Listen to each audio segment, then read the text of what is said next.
Hey there folks, just a quick heads up before the video starts. This is a mega cut of all of our classic Fallout reviews into one long-form video. If you are wondering why the narration is different from video to video, it is because they were created at a time when we were testing out different voiceover narrators here on Vintage Point. Hope that clears up any confusion, and you can sit back and enjoy the mega cut. Again, thank you for supporting Vintage Point. Remember to like, comment, and share the video around with your friends.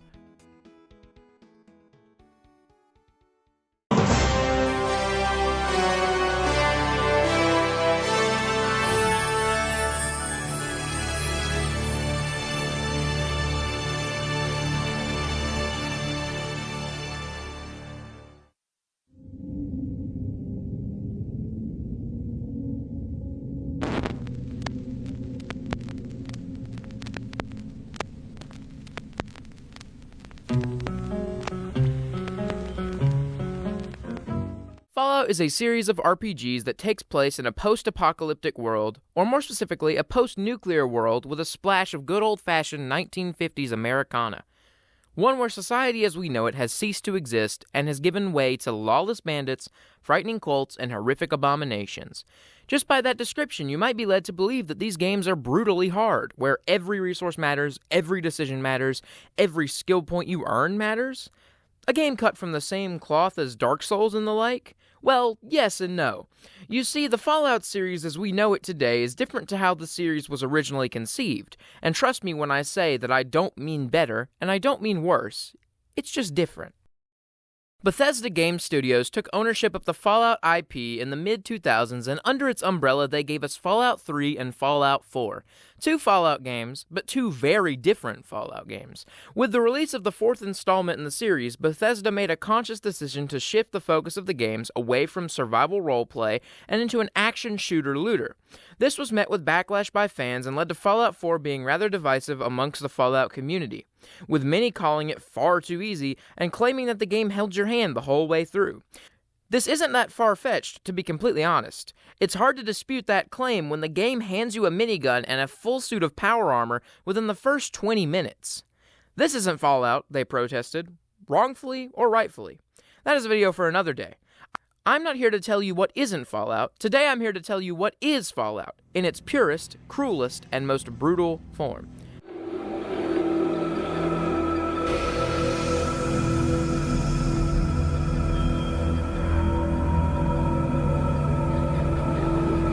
But before we dive into that, why not subscribe to Vintage Point and join the family? In fact, we will race you to the count of 5. Ready? 1, 2, 3, 4, 5. You in? Fantastic. Let's get started. Fallout was released on October 10th, 1997. I recently went back and played through it again starting on December 13th, 2023, and it was just every bit as brutal and beautiful as I remembered it. For those of you not familiar with the classic Fallout titles, you experience the game through a semi-top-down isometric view. You explore through point and click, and you partake in combat via turn-based battles. There is very little voice dialogue and even less variation in the sprites you see populating the overworld. Yet, it is every bit as amazing to experience for the first time as one of the newer titles in the series. For different reasons, of course. What Fallout lacks in comparison to its more contemporary counterparts, it more than makes up for in its story, in its locations, and in its world building. What Tim Cain and his team of developers at Interplay managed to accomplish in crafting such a rich and layered world with so little resources is honestly astounding. So why don't we start here? The year is 2077. The Great War between the United States of America and China has reached a brutal climax following a brief nuclear exchange that leveled civilization as we knew it. The governments collapsed, the resources dried up, and the population was left to tear each other apart in the name of survival. Though not all of them. You see, a select few individuals were lucky enough to escape to the safety of their nearest vault. A safety bunker created to house hundreds or perhaps even thousands of innocent civilians from the flames of war. These vaults were dotted all across the former United States by a mysterious organization known as Vault-Tec. But more on them later. These vaults shielded humanity from the horrors of the outside world for decades. That is until 2161. where our story begins. You're here. Good. We've got a problem. A big one. The controller chip for our water purification system has given up the ghost. Can't make another one, and the process is too complicated for a workaround system. Simply put, we're running out of drinking water. No water, no vault. This is crucial to our survival. And frankly, I think you're the only hope we have. You need to go find us another controller chip. We estimate we have 4 to 5 months before the vault runs out of water. We need that chip. We marked your map with the location of another vault. Not a bad place to start, I think. Look, just be safe. Okay?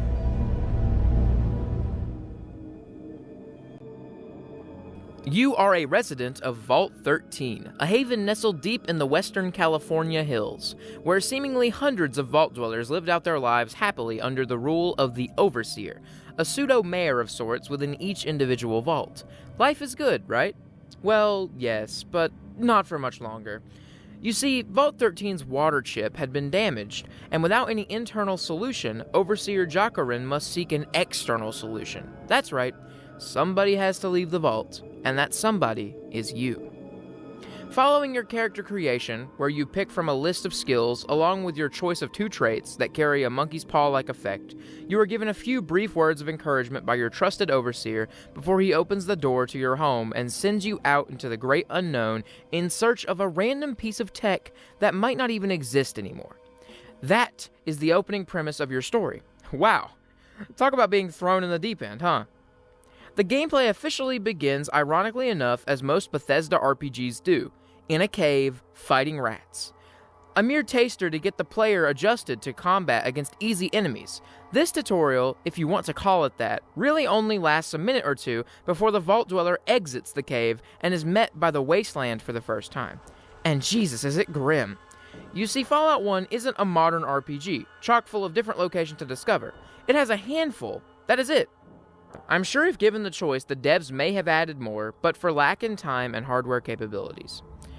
But this setback, even still, adds to the game in hindsight, making the world seem just like it should in a post-apocalyptic scenario, desolate, hollow, and lonely. As the Vault Dweller takes his first steps from home into the big bad world, they soon stumble upon Shady Sands, a settlement of seemingly friendly people, a mix of traders, tribals, farmers, and caravan hands blown in from the wastes. It is a humble village with humble villagers. The Vault Dweller can aid the town if they so choose, firstly by helping clear out an infestation of horribly mutated scorpions, lovingly known as the Rad Scorpions. But secondly, and more importantly, the player can choose to aid the leader of Shady Sands, Aradesh, in rescuing his daughter, Tandi. She's going to be very important later, from a group of local bandits known as the Khans. This is the player's first real side-questing experience, and it perfectly shows off what Fallout is all about: choice. You can see there are multiple ways to go about saving Tandi from the clutches of these raiders. You can quietly take out the 2 guards at her cell and pick the lock to free her, or if your lockpicking skills aren't all that, then you can use a stick of dynamite to blow the door off her cell. Alternatively, you can try and talk to the Khan's leader, Garl, to negotiate her release. This can go a multitude of ways. Using your speech skill, you can intimidate Garl into releasing the young girl. Alternatively, if you prefer war over words, you can challenge the Khan leader to unarmed combat for her safe return. If you suck at both speech and brawn, you can instead opt to simply buy Tandi back from her captors. Obscurely, there is a secret other option that only few know about before the dawn of the internet and forums. If you play as a male character with a luck stat of 9 and are wearing leather armor, you can be mistaken by the raiders as the father of Garl, whom he killed to seize control of the raider outfit. With an intelligence stat of 6 or higher and a successful speech or charisma check, you can even trick Garl himself with this mummer's tale and successfully regain Tandi's freedom. This is the kind of option that separates Fallout from its contemporaries. The option was probably unnecessary, yet its inclusion is so welcomed and adds so much character to the one-and-done questline. Though if all of the above fails you, then you can always save Tandi the good old-fashioned way. Blood and guts, baby. Though, do be warned, the odds are not in your favor here. Luckily for you, there is an injured caravan guard back in Shady Sands by the name of Ian that is itching to get back on the road. With the promise of shared wealth and shared glory, Ian agrees to tag along for the journey and will aid the Vault Dweller in his search for the water chip going forward. Upon rescuing Tondi and the return to Aradesh, the player learns that both the founders of the Shady Sands and the Khans both originated from Vault 15, giving us an example of how one of the main themes that Fallout has to offer, how different people react to a lawless world. This is important going forward, and is doubled down upon in the next settlement the Vault Dweller happens upon, Junktown. But before that, the Aradesh shares the location of Vault 15 with the Vault Dweller. Surely the residents left there have a spare water chip they could trade to a fellow Vault? Surely the Overseer would be willing to help, right? Wrong! The Vault is destroyed, abandoned, and overrun by drones of wild, mutated rats. Its halls are abandoned of all human life, but even worse, it is abandoned of all signs of a water chip. The player must march on, further into the depths of the wastes. Junktown is a curious little settlement based in southern wastes of California. Unlike Shady Sands, Junktown doesn't have clean, crisp walls to protect its perimeter. It has scrap and junk jammed together roughly. Junktown also isn't home to friendly neighborhood farmers, no sir. The town is populated by petty gangs, assassins, crooks, and casino owners, and fighting hard to keep it all together as its mayor, the man by the name of Killian Darkwater. The name's Killian Darkwater. I'm the mayor of this fine town. And who might you be? A third-generation leader of Junktown, who upon meeting him is immediately the victim of an attempted hitman job. Welcome to Junktown, kid. You see, Killian is at constant odds with the town's other mayor player, Gizmo. Gizmo owns the local casino, a dirty den of vices and victims that Killian believes is bleeding the town of its honesty and integrity. Darkwater has a hunch that Gizmo is up to some illegal activities, but without proof, he can't convict the crook of any wrongdoings. So he tasks the player with bugging Gizmo's office. This is where things get morally complex. You see, without Gizmo's casino, Junktown would be financially crippled. So the player is left with a choice to make. They can do the right thing and put away the evil casino boss, but potentially cripple a settlement. Or they can throw their sword in with Gizmo, kill Darkwater, and hand complete control of Junktown over to the greedy hands, thus turning a once hospitable town into a little more than a hive of scum and villainy. This adds on to the previously mentioned theme, just how far are you willing to compromise your codes and principles in the name of survival? The Khans were willing to take every shortcut they could in the name of survival, even if that meant kidnapping innocent folks. Gizmo, likewise, doesn't care how harmful his casino is, as long as it keeps him fat and wealthy. While in Junktown, the player can also add 2 more allies to their growing party. Firstly, you have Tycho, a semi-retired desert ranger with a taste for travel. He is very handy in combat, and along with Ian, makes for a very steady unit to travel the wastes. Yet more iconically on the streets of Junktown, you can find a person being harassed by a stray dog. If you approach the dog wearing leather armor, he will mistake you for his past owner and obey your commands. This is the first appearance of Dogmeat, an ongoing companion who has appeared in some shape or form in nearly every game to date. Having a large party like this is something of a double-edged sword, as although it makes combat significantly easier to survive, it also means you are draining more resources as you now have to keep more than just your own gun loaded. Also, just in terms of how the companion CPU works, well, it could have been a little better. You see, it isn't advised that you give them automatic weapons, as they tend to not care who is in the way when they unleash a burst fire, often tearing the player character to pieces and causing a lot of lost progress. With that being said, I'd still advise taking a follower or 2 with you along the way, purely to help survive the monstrous encounters that are coming up in the next few locations. Speaking of, the Vault Dweller soon after makes their way to the Hub, the settlement that is aptly named, as it is just that, a hub of humanity in the darkness of California. The town is home to a motley crew of different groups and individuals, from caravan companies to underground crime bosses, to an underground thieves' den, to a town sheriff, to a dodgy-looking meat vendor, to a cult of doomsday worshippers, known as the Children of the Cathedral, to an ornery old ghoul who is a few sandwiches short of a picnic, to say the least. There are a lot of side quests in the hub. Too many for us to cover in detail here. Perhaps that could be a video for another day? For now, however, you're going to look at the main business here, the water chip. You see, the player was tipped off that the hub is home to a group known as the Water Merchants, who have a stranglehold on all water control in the region. Along with the Crimson Caravan and the Fargo traders, they have a triarchy over the trade in the hub. With the price of 2,000 caps, the Vault Dweller can arrange for the merchants to send a caravan of water to Vault 13, extending the time you have before your home dies off. This has a catch, however, as sending the caravan also exposes the location of the vault to the outside world, something that can have an effect on your ending. Curiously, while also in the hub, the player will keep hearing mention of disappearing caravans. Someone or something has been wiping caravans off the map by the score, and the Fargo traders are willing to pay a hefty sum to stop the aggressors. After a little snooping, the player finds out about a cave that is home to a pack of mutated reptiles that stand at a terrifying height, bearing claws the size of swords and teeth like pointed daggers. Deathclaws! These monsters appear to be the source of the missing caravans. Battle is brutal. Even with a full party and decent gear, it can be extremely difficult to deal with the Deathclaws' high attack damage and their tough hide. You can't just run and gun your way through here. It takes a little bit more thought and strategy. Yet once the player does clear out the Deathclaws, it isn't a surviving caravan leader you are met with. No, it is a mutated human, massive and green and slowly dying. Super mutants. This mutant was attacked by the Deathclaws and dragged back to their lair. The mutant mumbles something and confuses the player for some master before drifting off to death and leaving behind a hollow disc containing mutant transmissions. This reveals that it was actually a horde of mutants behind the disappearing caravans, and the player has just wiped out this family of Deathclaws for no reason. The player is compensated for helping find the cause of the attacks and is pointed towards Necropolis, the city of the damned, a settlement that is overrun with ghouls, both feral and non-feral.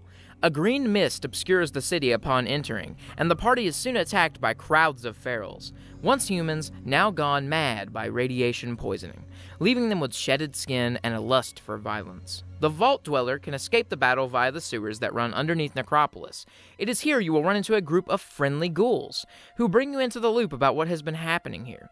A group of super mutants have invaded Necropolis in search of Vault 12, buried somewhere beneath the city. They are under the control of a mysterious master and formed an uneasy alliance with the leader of Necropolis, a ghoul named Set.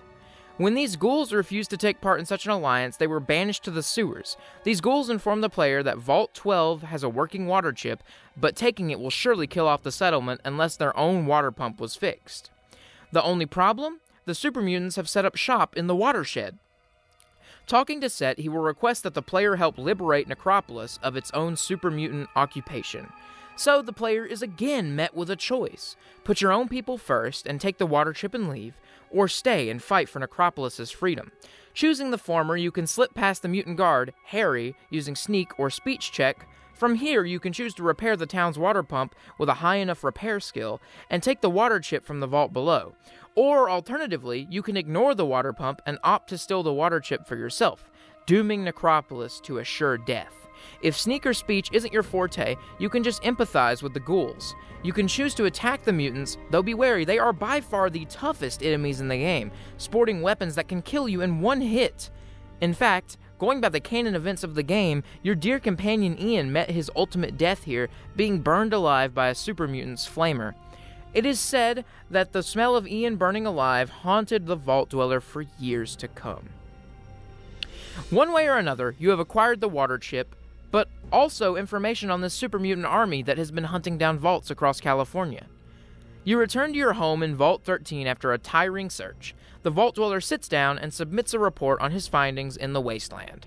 The Overseer thanks you for saving Vault 13, but he is extremely troubled by the reports of these super mutants and their hunts for vaults.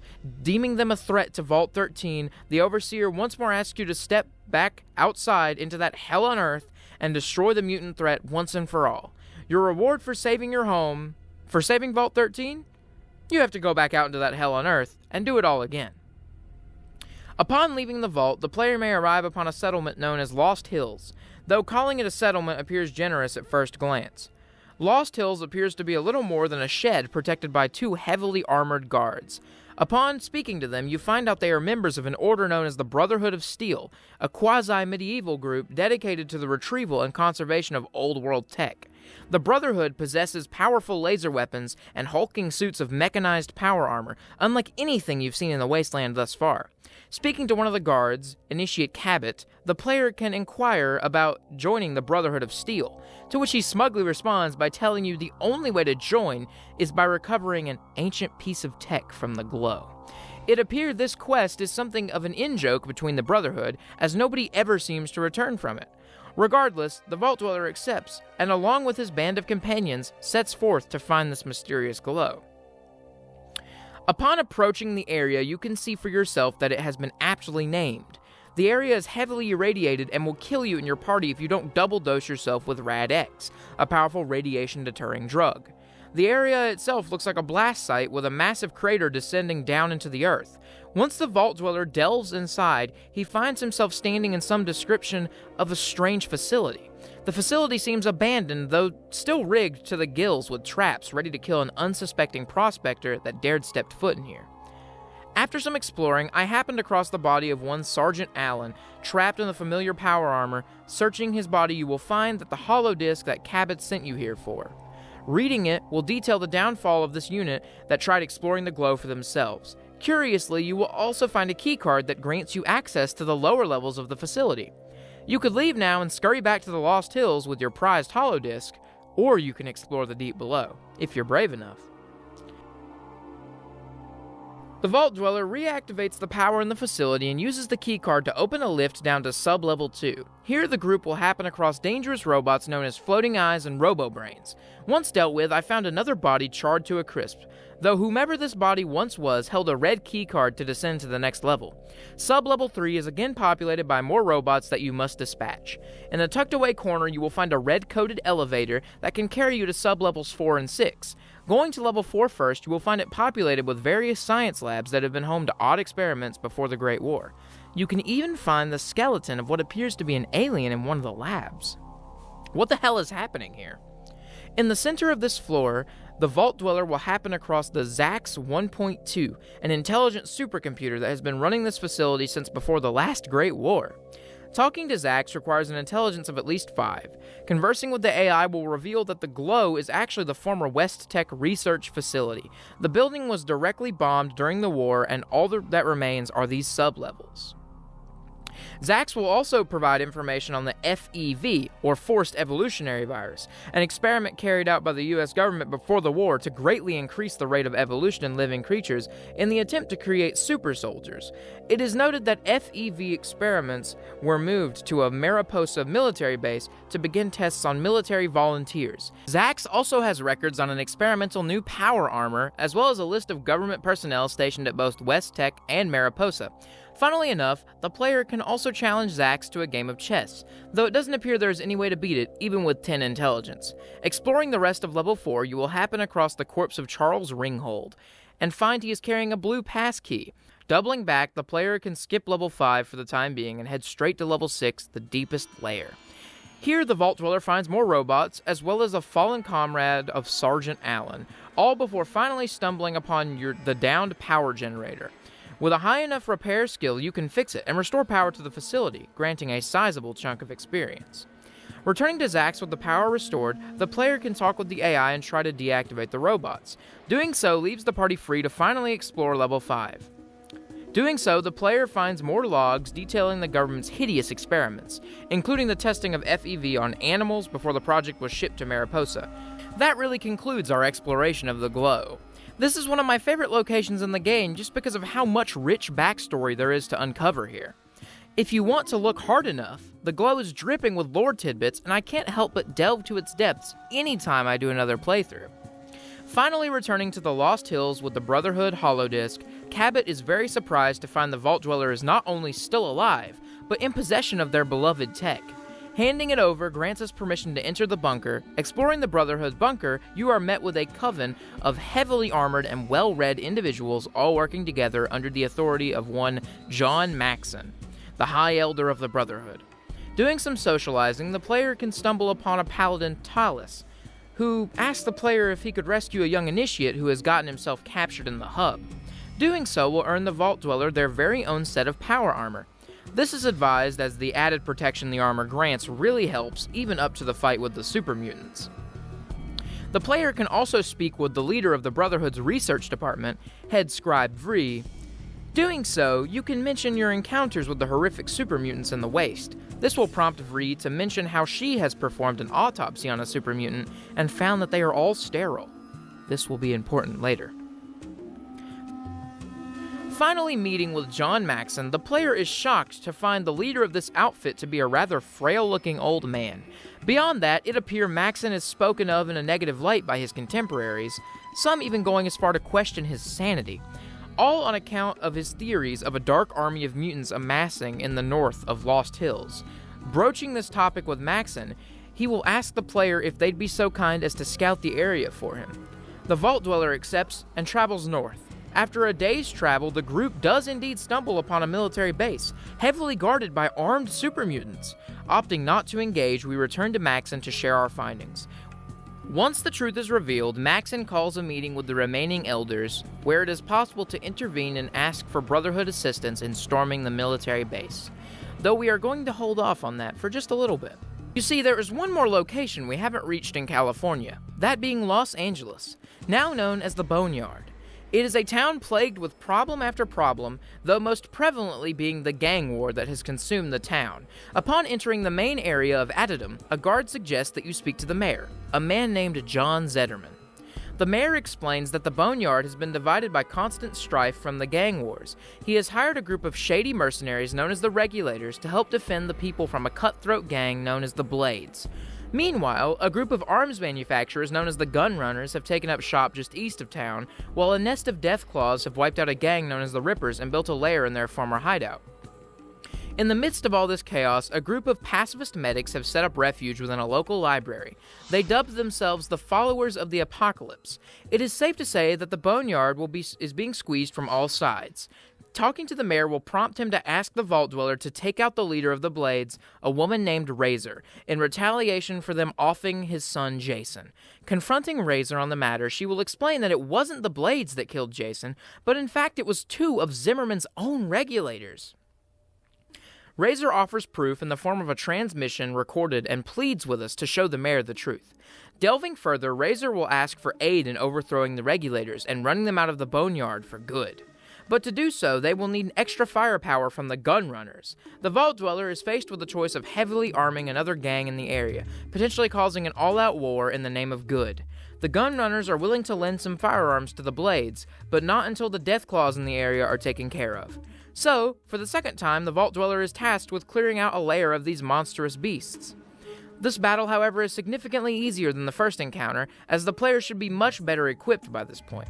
Returning to the Gun Runners, they are more than happy to help the Blades. Confronting Zimmerman with the truth about his son's death will prompt his regulatory bodyguard to turn on him, shooting him down cold. Returning to Razor, you can now begin the battle. The party is joined by 5 well-armed Blades and are tasked with ridding Addendum of the rancid Regulators once and for all. The fight is challenging, but not overly difficult with the help of Razor's gang. Once the mercenaries have been dealt with, Boneyard is now left in a power vacuum after the death of its standing mayor.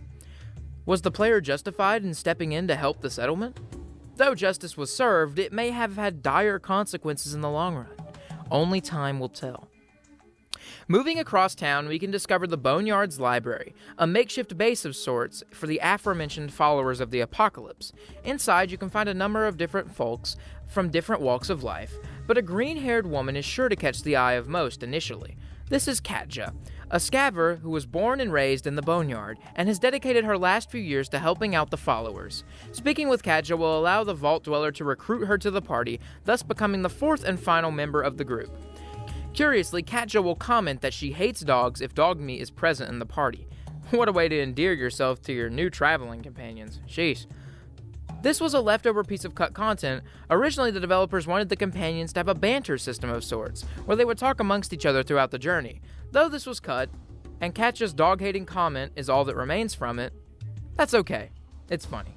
Moving through the library, the Vault Dweller runs into the leader of the followers, a woman named Nicole. She explains a little bit of the history of the followers, even mentioning that they originated out of the glow, but had to leave due to radiation poisoning. Conversing further, Nicole will bring up her distrust for the Children of the Cathedral, that robe-clad doomsday cult that we spotted across several of the settlements in California. Nicole mentions that the leader of the church, Morpheus, and how she believes the group aren't sincere in their efforts to help the Wasteland. So much so that she has planted a spy amongst their ranks in an effort to find out what they are really up to. Nicole implores the Vault Dweller to rendezvous with her spy, a lady named Laura, and give her the password, Red Rider, to let her know that you're with the followers. Just a quick sidebar here, but I always felt like the Children of the Cathedral and the Followers of the Apocalypse always should have had their names reversed. I mean, doesn't Followers of the Apocalypse just have real doomsday cult feel to it? Anyways, back to the matter at hand. Katja can point the group in the direction of the cathedral, a massive building that houses the children. Entering the area, the group is met with haunting music, composed of chilling church bells and whispers. Just within the doors of the chapel, Laura can be found, initially coming across as a shy, timid devotee of the faith. Though once the password is given, she reveals herself to be a sharp, cunning member of the followers. Laura has uncovered that the children plan to systemically take over towns using their pop-up hospitals as points from, as they contain secret stashes of weaponry. She also shared some words on the Master, the mysterious figure we'd been hearing about all the way back at the Hub. Apparently, the children have been worshipping him like some kind of dark god. From here, there's a few ways to go about taking down the children and their so-called dark god. First of all, the player can use stealth. Departing from their group of followers and disguising yourself in the familiar purple robes, you can sneak through the winding hallways of the cathedral and find the supreme leader of the faith, Morpheus, in his room, protected by Nightkin, a special breed of super mutants. From here, you can choose to kill or rob Morpheus of his badge that grants access to a secret vault beneath the cathedral. Alternatively, you can tell him about Vault 13 and he will escort you directly to the Master, but we don't want to do that. You can now sneak past the defenses and straight into the Master Vault. From here, you can confront the Master, or you can instead opt to head into the Vault's nuclear reactor, which you can set to detonate with a very high science skill check. Fleeing the Vault, you can watch as the cathedral is blown apart. Alternatively, and much more fun in my opinion, you can just attack the cathedral head-on. Reporting back to Nicole, the Vault Dweller can enlist the help of the followers in the attack. The group, along with all of his companions and the followers, aid, storm the buildings, and kill Morpheus before delving into the depths of the vault, fighting past super mutants and nightkin, centaurs, and floaters.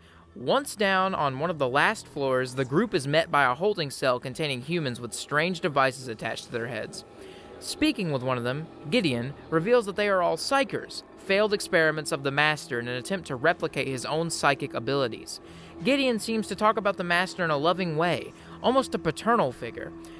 Gideon also mentions that the minds of all the Master's other experiments live with him in the walls of his lair, all connected mentally like a hive mind. Further prodding reveals that the only way to negate the attacks from this hive mind is to wear one of the psychic nullifiers, which he can be convinced to give you. This is the final stop before you get to the Master itself. The group is met with a long corridor covered in human matter, grotesque and vile. The walk seems endless before the corridor opens out into its den and you are met face to face with this Master you have heard so much tale about. For my money, this interaction with the Master is peak Fallout. Its appearance is something straight out of the classic sci-fi horror movies like The Fly or The Thing. It is grotesque to look at, yet even more harrowing to listen to, as its different personalities, different souls that make up the Master all vie for complete control, yet none may have it. The Master reveals its ultimate plan to use the Children of the Cathedral to kidnap innocent people from the Wasteland and take them to Mariposa Military Base to be dipped in FEV and transformed into super mutants in the name of unity. There will be no more wars over different ideals and religions, different flags or beliefs, once all of man is transformed and kneel before the Master, kneel before unity. So what shall it be? Do you join the unity, or do you die here? Join. Die! Join. Die! From here, the Vault Dweller can choose which path to take, including admitting the location of Vault 13 and watching the evil ending of the game take place, ultimately dooming humanity. Or so it would seem. Though if you aren't a complete agent of chaos, like us, you'd rather bring the Master down for good. The battle with the Master is beyond difficult as it boasts a high health pool and can attack twice per turn with its twin Gatling laser, as well as spawning super mutants to come to its aid. Power armor and late game weapons are highly advised if you want to come out of this one alive. Yet my favorite way to beat the Master, and in my opinion the most Fallout way, is to show him the truth. Do you remember Vree from the Brotherhood of Steel and her autopsy report on super mutants she shared with you? Confront the Master with this evidence. Show him that his super mutants are sterile and doomed to ultimately fail. If you never spoke to Vree, then you can still convince the Master that the mutants are sterile, as long as you pass a high speech check and have read those holodisks that we found buried deep in the glow. This is what is great about Fallout. There is no wasted options. The player is rewarded for delving into both the ruins of a seemingly inconsequential location, as well as the lengthy conversation with a side character. Clever forgery. You made this up to fool me. Fool! Me. Reasonable. One moment. Are you sure? What about the other? Females. It cannot be. Me. But it cannot be. This would mean that All my work. has been for nothing. Everything that I've tried to... A failure! It can't be. I don't think that I can continue Continue? to have done the things I have done in the name of progress and healing. It was madness. I can see that now. Madness. Madness? There is no hope. Leave now. Leave while you still have Hope. The Master ultimately accepts this information and sees the error of its ways. It activates the self-destruction of the Vault's nuclear reactor, leaving the group little time to flee before the cathedral and its inhabitants go up in sky-high mushroom clouds. Now the Master is dead once and for all.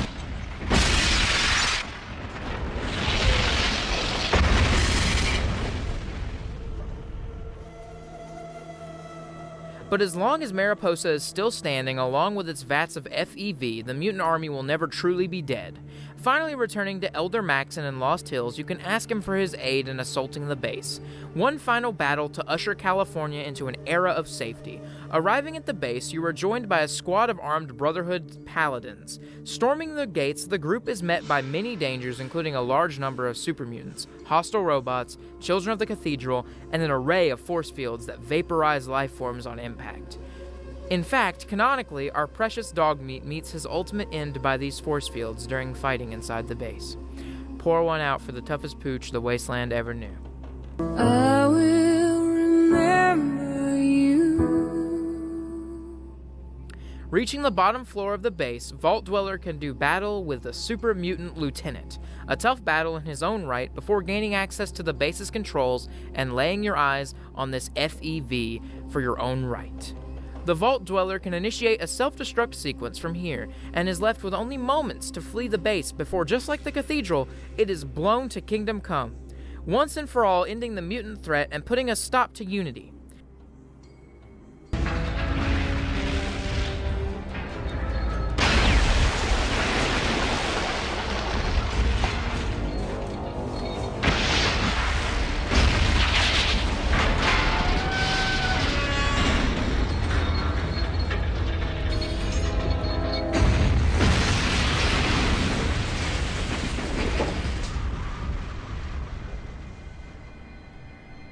That is the end of the Vault Dweller's quest. He bids farewell to his surviving companions and heads back home to Vault 13. Only he is met at the door by the Overseer once more, just like how his story began. The Overseer thanks the Vault Dweller for everything he has accomplished, recovering the water chip and putting an end to the mutant threat. But, you aren't allowed to return home. The Overseer believes your presence back inside the vault would cause unwanted attention from the outside world, as well as envy from those within the vault who knew you as a hero and may want to follow in your footsteps. After going through hell twice to save Vault 13, now standing at the door and finally ready to rest, the Overseer utters the words, You saved us, but you'll kill us. I'm sorry. You're a hero, and you have to leave. I'm sorry. You are a hero, but you have to leave. A 1-2 punch to the gut if there ever was one. From here, if the player has the Bloody Mess perk, there is an option to pull out your weapon and shoot the Overseer down where he stands. To be honest, I kind of like this ending, as it doesn't seem like an unrealistic reaction given the circumstances. Regardless, just like the beginning of the whole story, the Vault Dweller has to turn around once more and take that long walk back out into the Wasteland, only this time, it's for good.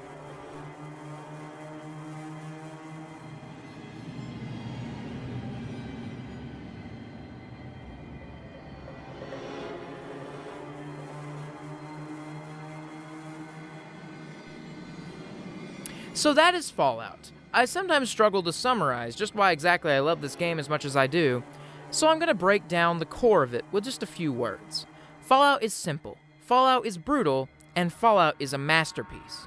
It is so rare to find a game that packs as much character and charm into a relatively short experience as Interplay managed right here. Even by today's standards, there are AAA games with budgets in the high millions that feel so drab and devoid of life. A stark contrast to the world we are met with here. That is no small feat, considering there is even a dozen or so character sprites in the game, and even less voiced lines. You are reading text for the majority of the experience, and you don't mind that, because the dialogue and writing is just dripping with creativity and genius world building. At this point, I've lost count of how many times I've played through this game, and even though I'll never experience it with fresh eyes ever again, I still find myself completely lost in its world as soon as that music hits my ears. I am transported right back to when I was a kid, borrowing the physical copy of the game from my friend's older brother to try it for the first time. I couldn't give this game a high enough praise. If you haven't played Fallout, then I implore you just to try it. Even if you find it's not your cup of tea, then that is fine. But you owe it to yourself to at least give yourself the experience of seeing that iconic intro play, even just once.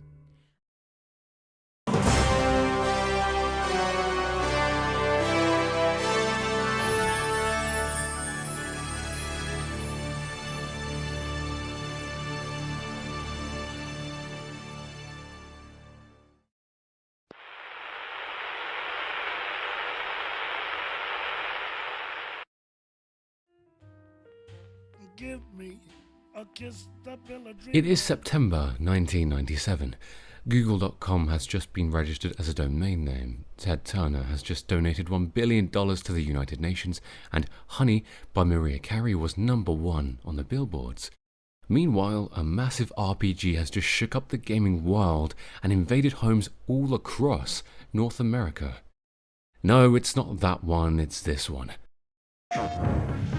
Beyond the edge of reality lies a story of ultimate conquest, a story of war and friendship, a story of a love that can never be. Final Fantasy VII. That's right, isn't it crazy in retrospect that these massive games were released so close together? Despite debuting in the shadow of one of the most successful role-playing games of all time, Fallout managed to carve out plenty of success for itself, initially with a cult following that quickly grew into a solid and passionate fanbase. So much so, in fact, that just over a year later, the highly anticipated sequel was released. A crazy turnover, especially compared to how long fans wait for sequels to their favourite games today. Fallout 2 received strong reviews upon release and was commercially successful. It was bigger than the original, bolder, cruder, longer, with more locations, quests, characters, and items to collect. Yet, somewhere along the way, did the game become too bloated and lose a little something that made the original so special? Well, join us and let's find out for ourselves. Fallout 2 takes place some 80 years after the original game, and quite a lot has changed in the Wasteland since then. The remnants of the Master's super mutant army have been scattered across the wasteland like a handful of sand being blown to the wind. The former settlement of Shady Sands has risen up and become the budding nation-state that is the new California Republic. Humanity has started to rebuild to the point that there are now multiple functioning settlements in the region. Society appears to be slowly healing, yet a new sinister force appears to be operating from the shadows. The Enclave. Ghosts of the former United States government still operating under the belief that the United States can be salvaged and restored to its old glory once more. At what cost? Well, the pure humans still living inside the vaults. When we left off, the Vault Dweller had been banished from Vault 13, the home he'd fought so hard to save. Well, in the months that followed, many of Vault 13's inhabitants willingly chose to leave the safety of their homes and follow after the Vault Dweller.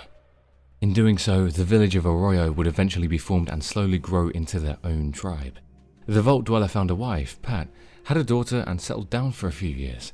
He shared his knowledge of the wasteland and brought up his child as best he could, all before mysteriously vanishing one day.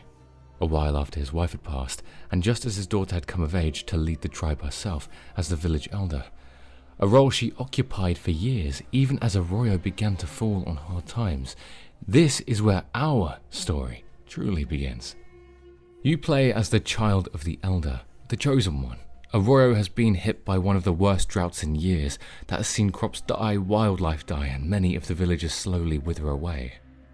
You have been chosen by the Elder to go out into the Wasteland and retrieve a Gecko, or a Garden of Eden creation kit, a device that terraforms land to make it more habitable. The Elder read of it in the Vault Dweller's old holodisks. Now you are tasked with leaving the comfort and safety of your home to venture out into the dangerous wasteland in order to find this piece of technology to save your home forever. Wait, does that sound familiar? Right, it is the exact same premise as the first game. This has been a point used to bash Fallout 2 for years, and while I do agree that it can be seen as a lazy rehash, I think it works well enough for the greater story that is being told here. You are walking in the footsteps of the Vault Dweller. His fingerprints are felt everywhere throughout this game, even 80 years later, something we will touch on more as we progress through the world. I believe you being sent on a similar journey to him only hammers home that point more. You are the Chosen One. You were chosen to walk the same path he did and match his legacy. Legacy being a really central theme throughout Fallout 2. The game begins not with you being dumped out into the wasteland, but instead being made to complete the Temple of Trials. A proving ground of sorts to establish yourself as the Chosen One.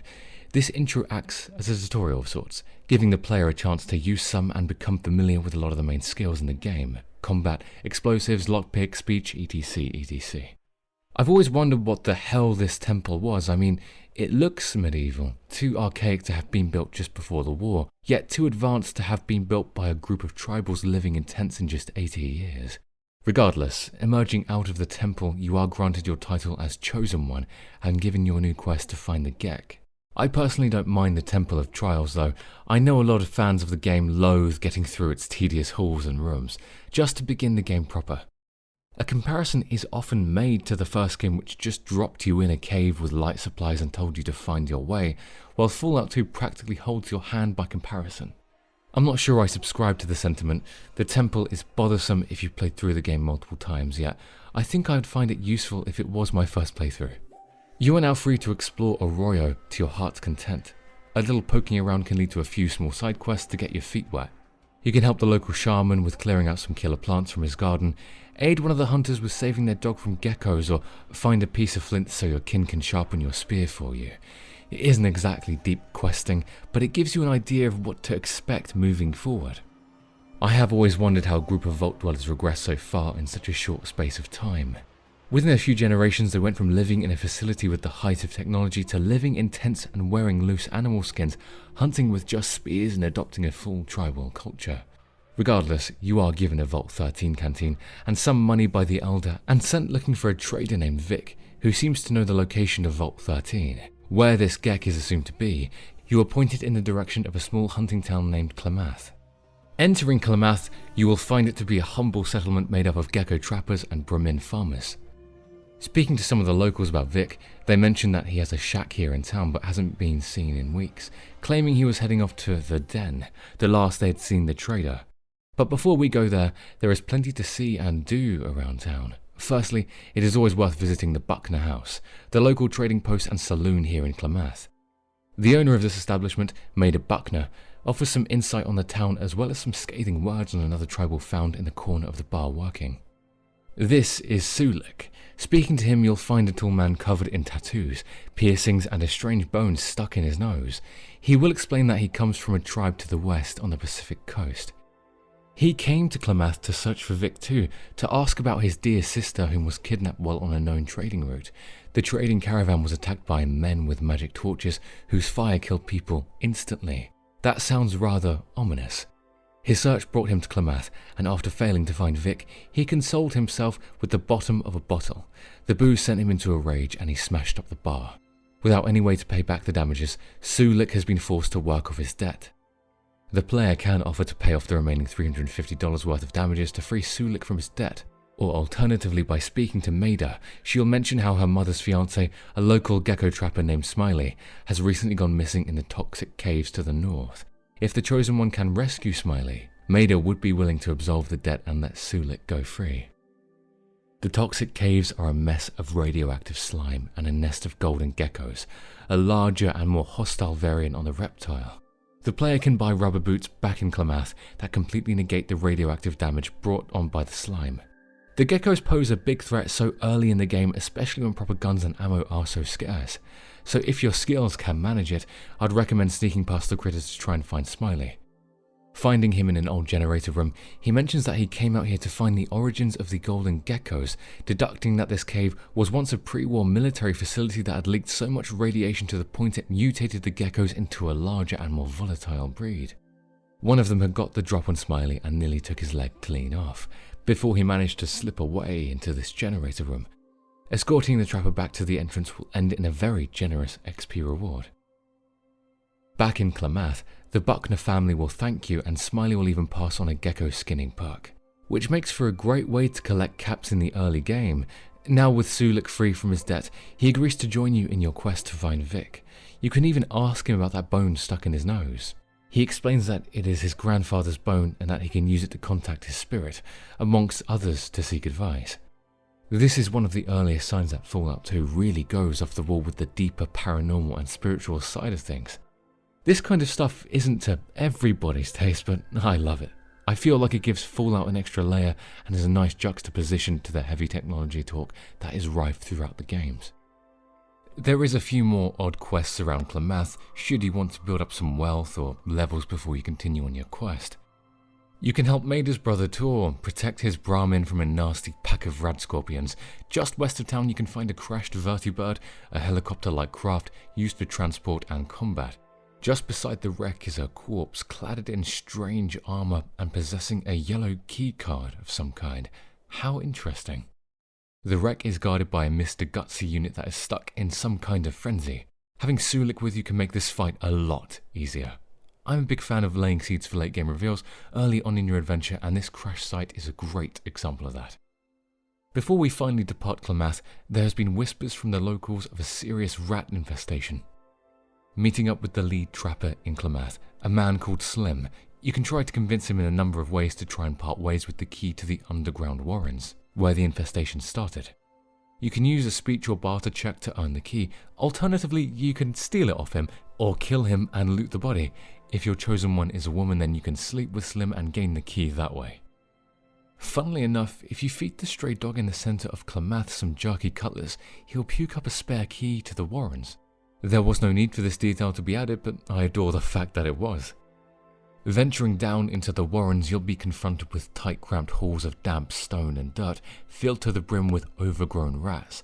Fighting your way past them will eventually bring you face to face with the source of the infestation, the rat god, King Rat, an oversized albino rodent that has had its brain enlarged to the point of being capable of basic speech. Killing the king will finish the quest and earn a sizable XP reward, making it well worth the trouble of getting down here. Again, this quest is an example of Fallout 2 pushing the weirdness way past what the first game accomplished. We are really only touching the surface. This game gets a whole lot weirder. Moving on in your quest to find Vic, your journey has led you to the Den, a safe haven for the scum and wrongdoers of the Wasteland. The town is a sanctuary of drug and slave peddlers. The town is home to a great many young children that you can find dotting around storefronts through streets. These kids act as pickpockets for some of the underhanded traders in town, such as Flick. If they get their hands on your inventory, they will take without mercy, including special quest items.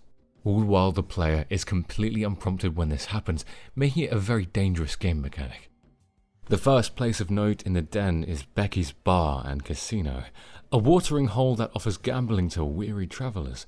The owner, Becky, is well loved by the community and is really one of the only true good people left in the Den. She seems to be fighting an uphill battle against the town's own reputation to make a decent home of the place. Something that is next to impossible due to Metzger, the head of a slavers guild right here in the Den. You can pick up some odd jobs from Becky around town, including debt collection from a local junkie named Fred. Funnily enough, when confronting Fred, you can either demand the full amount back, allow him to keep some, or cover the debt yourself. If you allow him to keep some, then return after a few months. Fred has won it big in the casinos and offers the chosen one a massive reward for his good faith. I love silly little details like this, as the player is rewarded for going against their better judgment for once, a notion that isn't seen often enough in my opinion. Also in Becky's place, the player can happen across a lady named Leanne, who mentions the Master. You are prompted with the option to mention that it was your grandfather that killed the Master, to which she replies by recapping the story of the Master for the price of a Nuka-Cola. I don't know why, but I really like this little interaction. It is entirely inconsequential, but it just gives the world a bit of life, knowing that there are people still living in the shadow of what the Master did, but more on that later. Further exploring the west side of town will lead you to discovering a Brotherhood of Steel bunker. For those that haven't checked our Fallout Mega review yet, or are new to the series, the Brotherhood of Steel are a group of technology-worshipping zealots that operate in an almost military-style way, while sporting medieval titles like Scribe and Paladin. They aided the Vault Dweller in destroying the Mariposa military base all those years ago, during the events of the first game, and have generally been a helping force in times of great struggle in the Wasteland.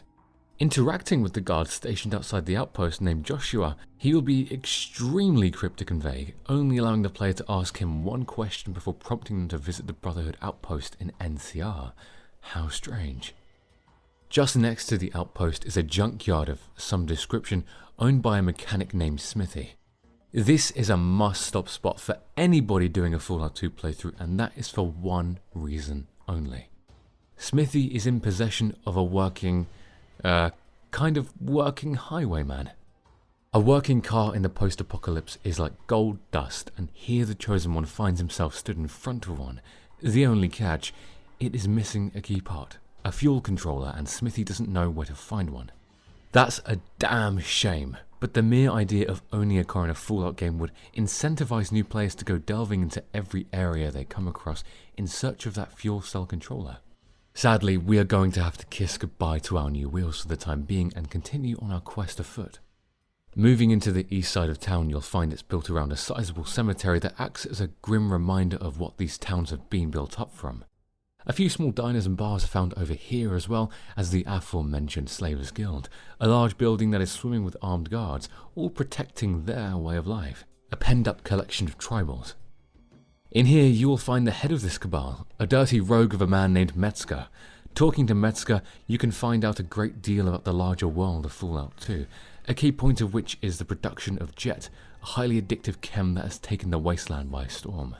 Metzger wants to make himself rich by acting as a middleman between the two settlements, called New Reno and Vault City, protecting the shipments of chemicals used to create Jet. If you look in the mirror in the morning and see a sociopath looking back at you, then there is even an option to join the Slavers Guild. Though you will be branded with a tattoo as a sign of your allegiance, one that many folks in the Wasteland will not take kindly to. This actually locks you out of many quests in the game. Bringing up Vic in conversation will cause Metzger to quickly become irritated. He explains that he bought a radio of Vic to listen in on some conversations between the new Reno mob bosses and other settlements, but the damn thing never worked. Feeling Vic was trying to rip him off, he imprisoned the trader right here in his guild. Vic is fearful that Metzger is going to enslave him if he doesn't fix the radio. He begs the Chosen One to go back to his shack in Klamath and find a replacement he can use for parts. Doing so will allow the player to pay for Vic's release. Though if you are like us and want to clean the Wasteland up the way, then you might instead opt to simply take out Metzger and destroy this whole slaving operation. I will warn you though, this fight is extremely difficult if you aren't properly equipped for it, as Metzger has a large number of allies and they are decently well armed. Though if you manage to wipe them out, then the loot you earn as well as the massive amount of XP will set you up nicely for heading into the mid-game. With Metzger dead, Vic is now free to leave. He tells the player he doesn't know exactly where Vault 13 is, but he points them toward a Brahmin dealer named Ed that works out of Vault City. Vic will also offer his services to you as a companion. Though he appears to look like much of a fighter, Vic is actually quite a useful addition to your crew. The trader has a high repair skill and will rush to fix anything that the player cannot while on his travels with you. He is also something of an endearing character, the old fat snake oil salesman that is somehow tagging along on this legendary mission. He reminds me of Nigel West Dickens from Red Dead Redemption, or to a lesser extent, Honda Onoka from Star Wars.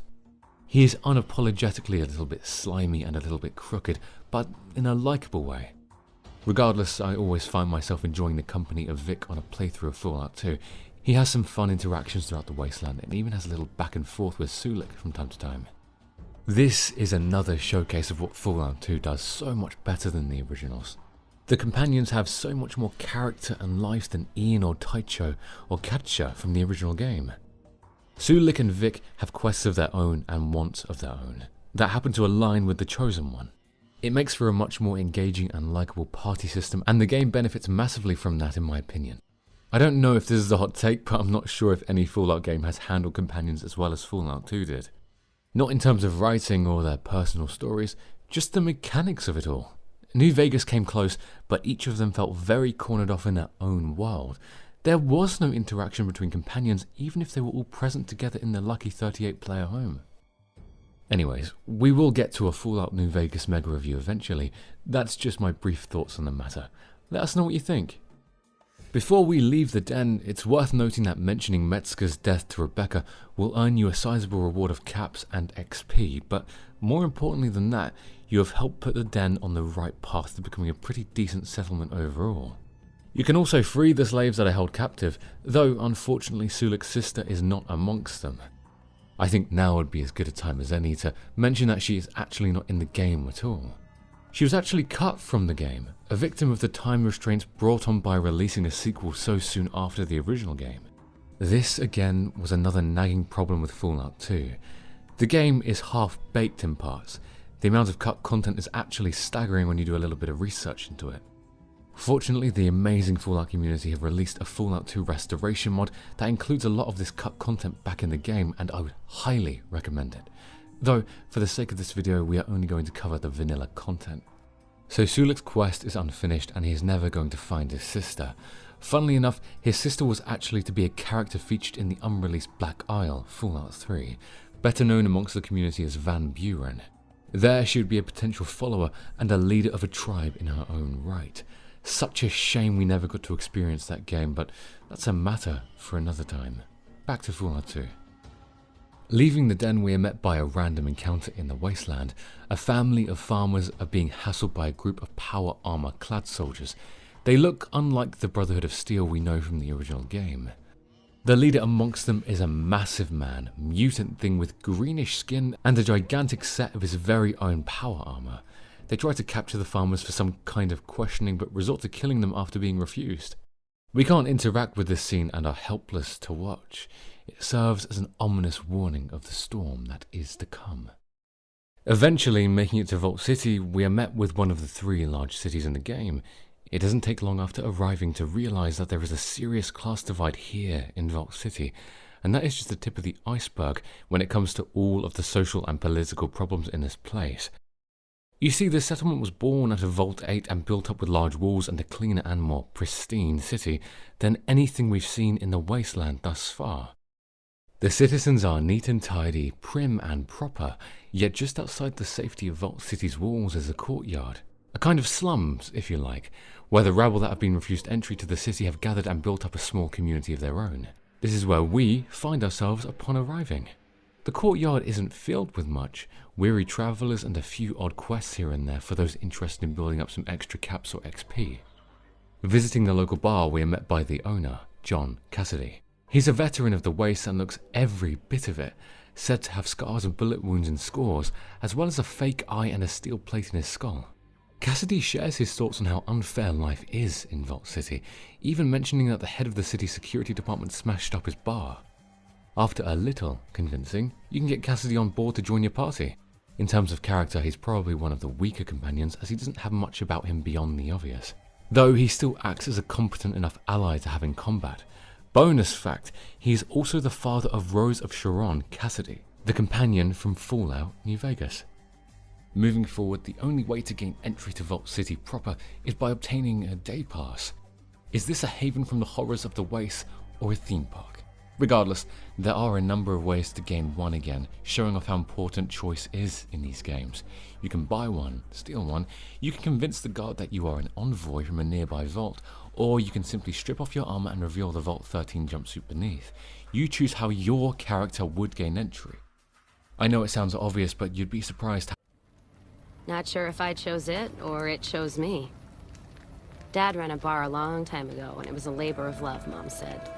Didn't sound like it made her happy. Still, I'm guessing I got some of Dad's love of whiskey in me because the burn suits me fine.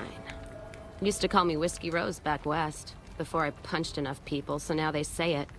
But quiet, and when I'm not around. Not much to tell. He ended up walking east one day when I was young and never came back. Not a family deserter like some, though. Mom died waiting for him, and she had me to raise.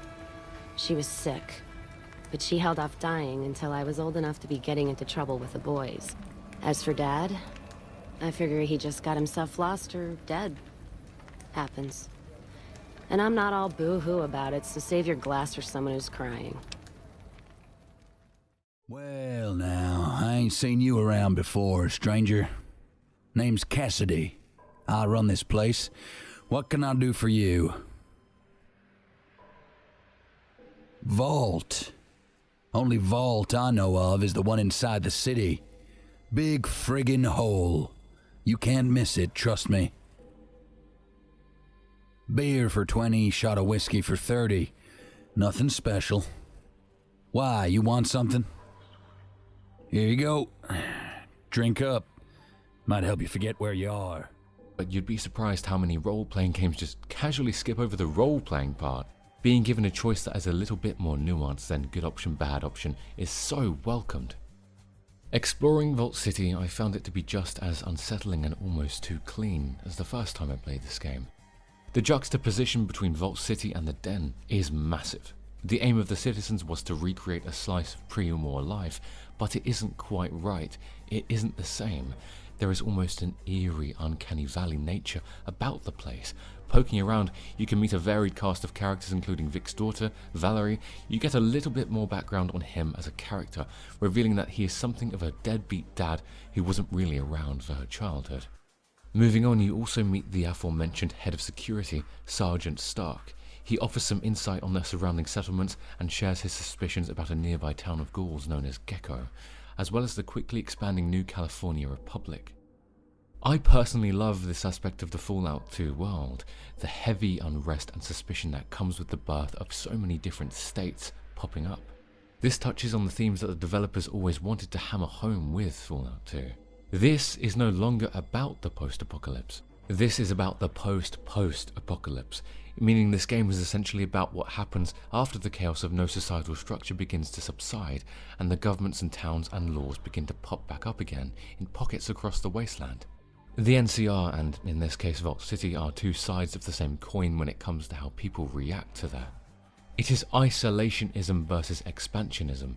Vault City has their way of life and their way of doing things, and that is only exemplified more the more you explore the city. The citizens here see themselves as above the average Wastelander. Again, the class disparity here is really hammered home. They look down on you, they think they are smarter than you, they think they are stronger than you, they think they're better than you.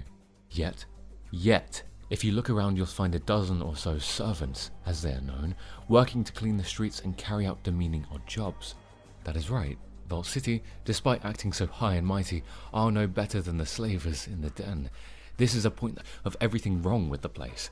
She characterizes the elitist and, to be honest, racist views of those within the walls.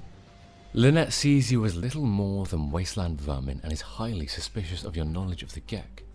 Only upon revealing your jumpsuit and the Vault 13 flask Vic provided does she lower her guard a touch and begin speaking more openly with you. Again showing the hypocrisy of Vault City into holding mentats on her, an intelligence boosting charm, something that goes completely in the face of Vault City's anti-chem laws. Vault City is elitist hypocrisy manifest, and Lynette is the face of that. Unfortunately, to find the Gecko and save Arroyo, we have to access the vault here, Vault 8. To do that, we have to make a deal with the devil. Lynette needs somebody to investigate that old ghoul town, Gecko. The nuclear reactor there has been contaminating the groundwater in the area and has made several of her citizens sick. She promises access to Vault 8 should you solve the problem for her. Sounds good enough to me. Gecko is a dust bowl town built in the shadow of the aforementioned nuclear reactor. The town is inhabited purely by ghouls, many of which migrated here after the destruction of Necropolis in the original game. In fact, doing some poking around will reveal that the town falls under the leadership of Harold, that homeless mutant that played such an important part in the fall of the Master in the first game. Much like Lynette, Harold is worried that Gecko may be attacked by Vault City if the water contamination problem isn't fixed. He too begs for our help. Moving the town, you can find a mechanic by the name of Skeeter. Skeeter can actually sell you a fuel controller needed to repair the Highwayman all the way back in the den, but he won't give it to you unless you find him a super toolkit. Of course, it could never be that easy. Entering the reactor, you are met by the chief engineer, a ghoul named Festus. He explains that fixing the reactor will stop the contamination but not do much to help the Vault City or Gecko relations beyond that. He asks the Chosen One if they could take a holodisc to McClure, a member of the Vault City Council, and ask him to help optimize it. Doing so will take a little convincing, but eventually he agrees to help optimize the holodisc, noting that it would still be easier and cause less bloodshed than Vault City attacking Gecko outright. While back in Vault City, you can go speak to Vic's daughter Valerie again and purchase a super toolkit from her. Now you are all set to repair the reactor. This is a little easier if the player has a high science or repair skill, but it's still doable without. Once the job is done, you are hit with a sizable XP reward. Alternatively, if you are an evil piece of crap, you can blow up the reactor, making the entirety of Gecko hostile toward you, yet still gaining that XP reward regardless. Gotta love player choice. Continuing on, you'll be approached by a ghoul named Gordon, who presents you with evidence via holodisc that if running optimally, the reactor could actually generate way more power than Gecko needs, something they can use to leverage an alliance between Gecko and Vault City. He claims to be part of a group known as the Renewal Cult, a faction of ghouls keen to make a medical breakthrough that would allow them to become human again. An interesting idea, and one that we haven't really seen explored in Fallout again after this. I mean, if Virgil in Fallout 4 could go from a super mutant back to a human and be perfectly fine, why not ghouls too? Anyway, he points the player toward the leader of their group in the tunnels beneath Gecko, a man named Brain. Upon meeting him, you'll soon realize he's no man at all, but a giant mutated rat that can speak English. Yes, you haven't accidentally rewinded the video, there are 2 intelligent rats in this game. Yes, they are apparently brothers, and yes, it is all a big reference to the 90s cartoon Pinky and the Brain. Remember when I said Fallout 2 was filled with weird pop culture Easter eggs? Yeah. Anyway, Brain will explain a little bit more on the matter before suggesting that the Chosen try to barter a deal between the 2 settlements. Vault City gets surplus energy from Gecko. In exchange, they send medical supplies over to aid in the Cult of Renewal's quest to regain their humanity. Sounds like a win-win situation. Before heading back to McClure, I stopped by Skeeter once more and traded the toolkit for the fuel cell controller. McClure will look over the logistics of the matter and actually agree with you and the Brain. It'd be mutually beneficial to enter into some kind of alliance between the 2 settlements. Finally returning to Lynette, she will thank you kindly and actually make you an honorary citizen of Vault City, meaning you can enter Vault 8 as you like. Doing so, you will find a sleek and well-kept vault, a far cry from some of the facilities we saw in the original game. Delving through the Vault's libraries, we can find the locations of both Vault 15 and Vault 13, with a note mentioning that the latter most likely contains a second Gek that was meant for right here in Vault 8, as they had received a shipment of surplus water ships that were originally meant for Vault 13. A little ironic joke considering the whole series was kicked off by Vault 13's water ship breaking down. With that being said, our business here in Vault City is done. I always liked this area of the game and its surrounding quests. Yes, there is a good bit of hauling back and forth between here and Gecko, but the characters and writing are something just a little bit different than the rest of the towns in not just this game but the wider Fallout series. I always like comparing and contrasting the different ideologies of the world to one another, and Vault City has one of the most pronounced in the series, for better or for worse. Its uncanny streets and varied characters, both old and new, were a welcomed breath of fresh air from the usual crooked raiders and weary wastelanders, but the quest must continue, and with the fuel cell controller we picked up, it can continue a little bit faster. Meeting back up with Smithy in the den, you can now finally sit yourself behind the wheel of your very own Highwayman. The inclusion of a working car into the series has been rather divisive amongst the community as time went by. It's unrealistic, they said. Fallout doesn't need cars, they argued. Personally, I loved its inclusion and just saw it as more of Fallout's 2 moreness in relation to the original game. Being so inspired by the Mad Max movies, especially Road Warrior, it just felt natural that the player would find themselves behind the wheel of your very own car eventually in the series. Besides, it isn't like you can actually drive the thing. It basically acts as a way to progress across the world map faster, as well as offering some small storage facilities. The vehicle runs on microfusion cells that can be bought from most traders in the mid to late game. Bringing the old thing out for a spin, we can discover a small mining town by the name of Redding, just away southeast of the Den.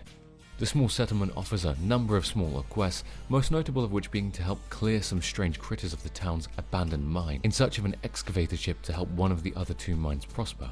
One owned by Dan McGrew, who is supported by New Reno, and the other owned by Marge LeBurge, who is supported by the NCR. This is just the tip of a tense political iceberg that is present throughout Fallout 2, for one to delve into if they so desire. Again, it is the past of the game that reiterates the themes of post-apocalypse. Settlements are growing into small states, and there is tension between those states, something we didn't really see in the original game.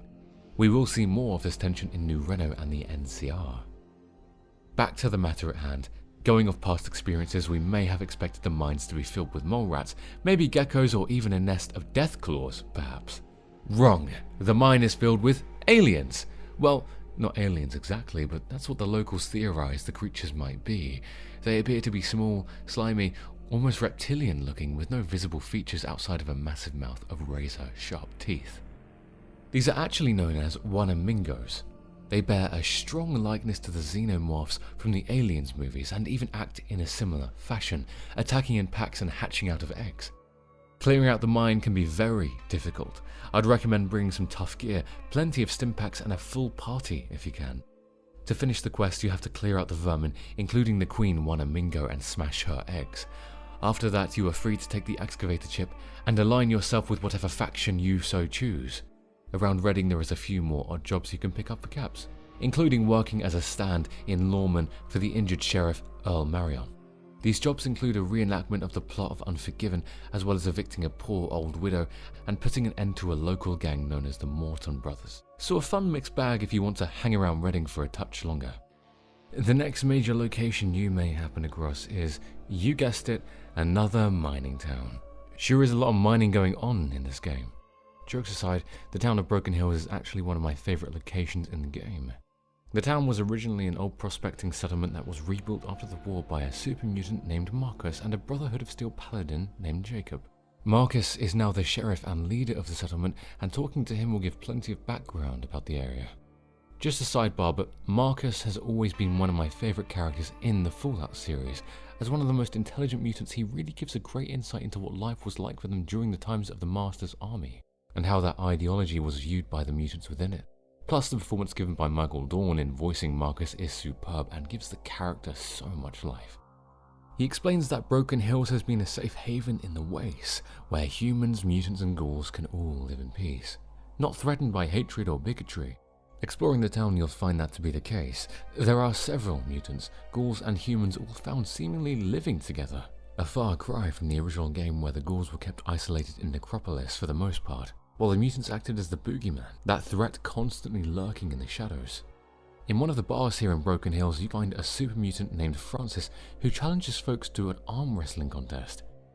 Defeating the super mutant is no easy feat and requires at least 9 strength and 9 endurance.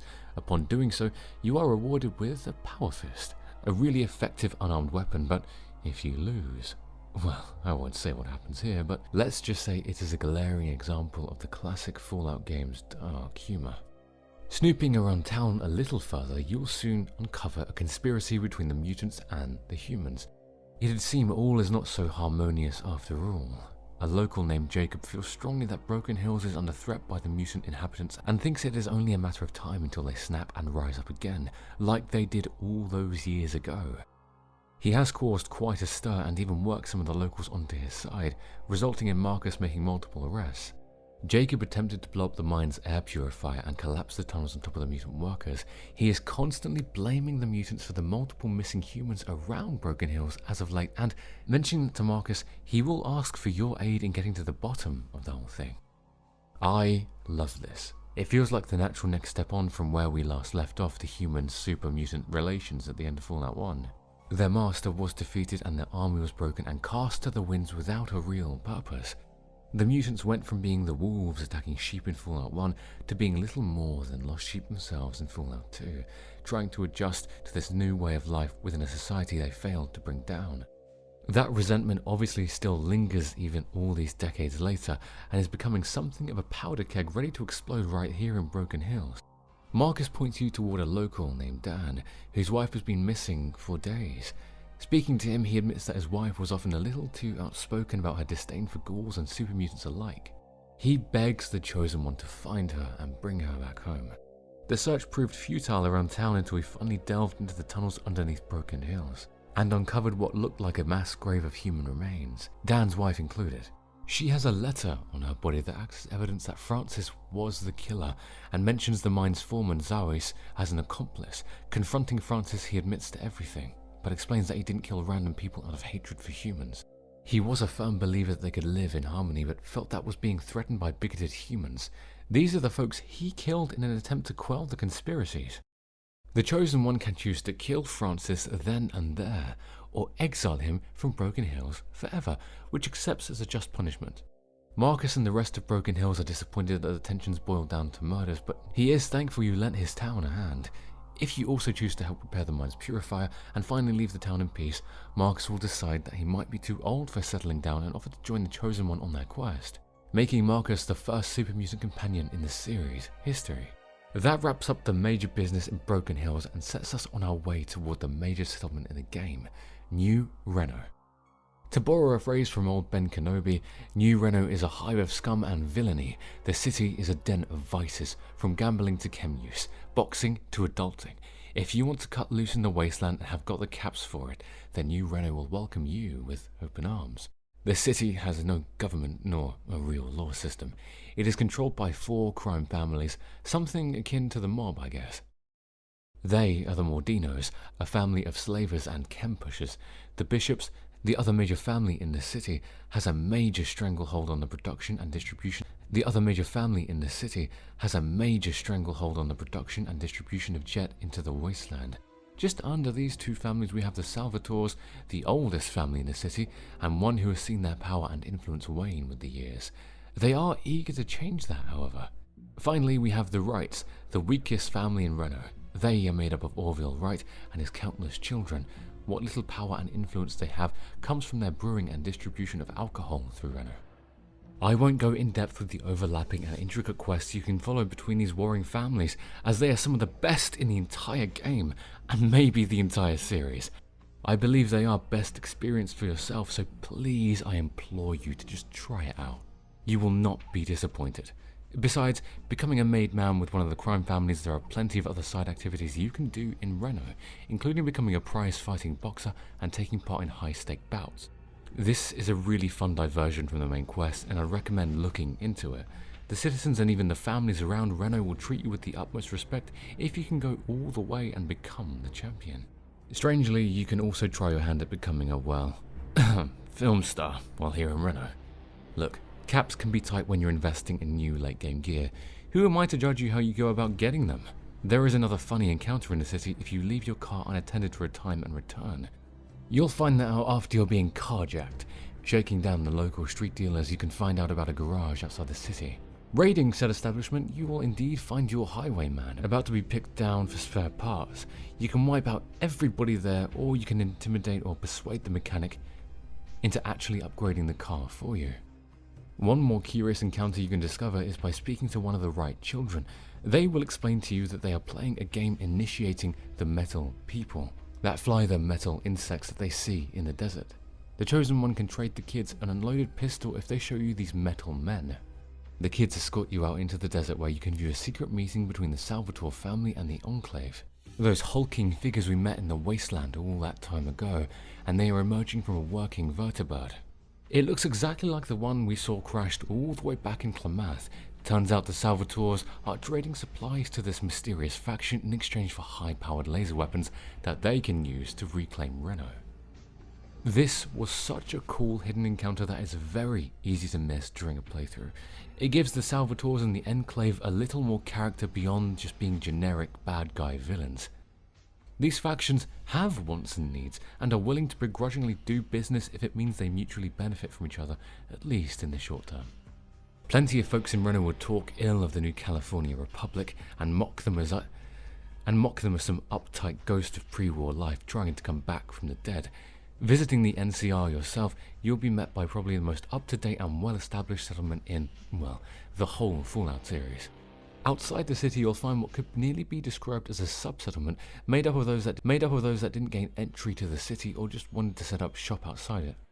These folks are a touch rougher around the edges than those found within the walls and mostly included weapon dealers, chem peddlers and slavers. Moving inside the city, you'll find that this new California Republic is actually Shady Sands, the minor farming village you visit at the start of the original game.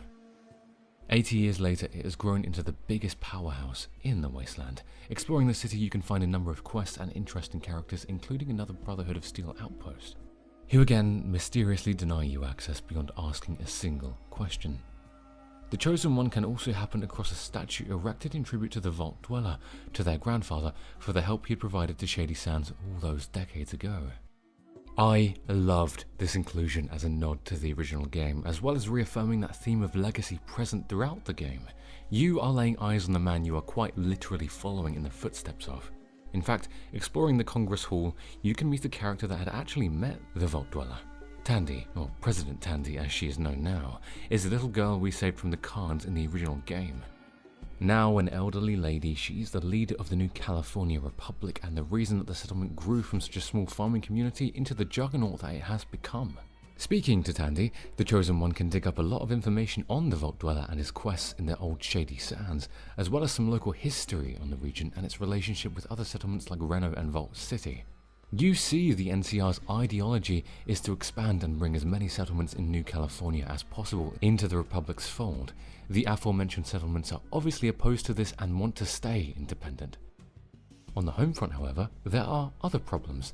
Tandy needs the Chosen One's help to salvage some important technology from the nearby Vault 15. The only problem, it has been settled by squatters who refuse to let people enter under any circumstance. Saddling up, we can drive out to Vault 15, again another location from the original game, and find that it is indeed full of squatters living out front of the vault. And they want nothing to do with outsiders.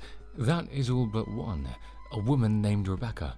She comes to us in secret and explains that the squatters are just a front to hide the growing gang of raiders inside the vault, known as the New Khans, and they have locked up her daughter Chrissy, a young adventurous kid who happened across the wrong meeting. She begs for your help and explains that the leader of the squatters, Zeke, won't do anything. Typical. Squashing the Khans must be a genetic thing. We find Chrissy locked up in a nearby building. There are a number of ways to break her out. You can use good old sneak and lockpick. You can convince the guards that you were sent by the boss to order her release. You can plain intimidate them into freeing her, or you could just do it the old-fashioned way, blood and guts. Now, as to how you save her, if Chrissy is returned home, we become friends to the squatters and Zeke will even grant you a key card to enter the vault, but warns you that the leader of the new Khans, Darion, is tough as they come. Well, Zeke ain't telling lies. Darion is one of the tougher encounters in the game if you are unprepared. He has a flamethrower and a whole room full of goons, making it a very condensed fight. I'd suggest bringing grenades or some kind of area of effect weapon. Crushing the Khans and returning to Zeke, you can convince the leader of the squatters that his people would be more safe if he allowed the Republic to annex Vault 15 and bring them under the NCR umbrella. With Vault 15 concluded, we can return to Tandy and share the good news.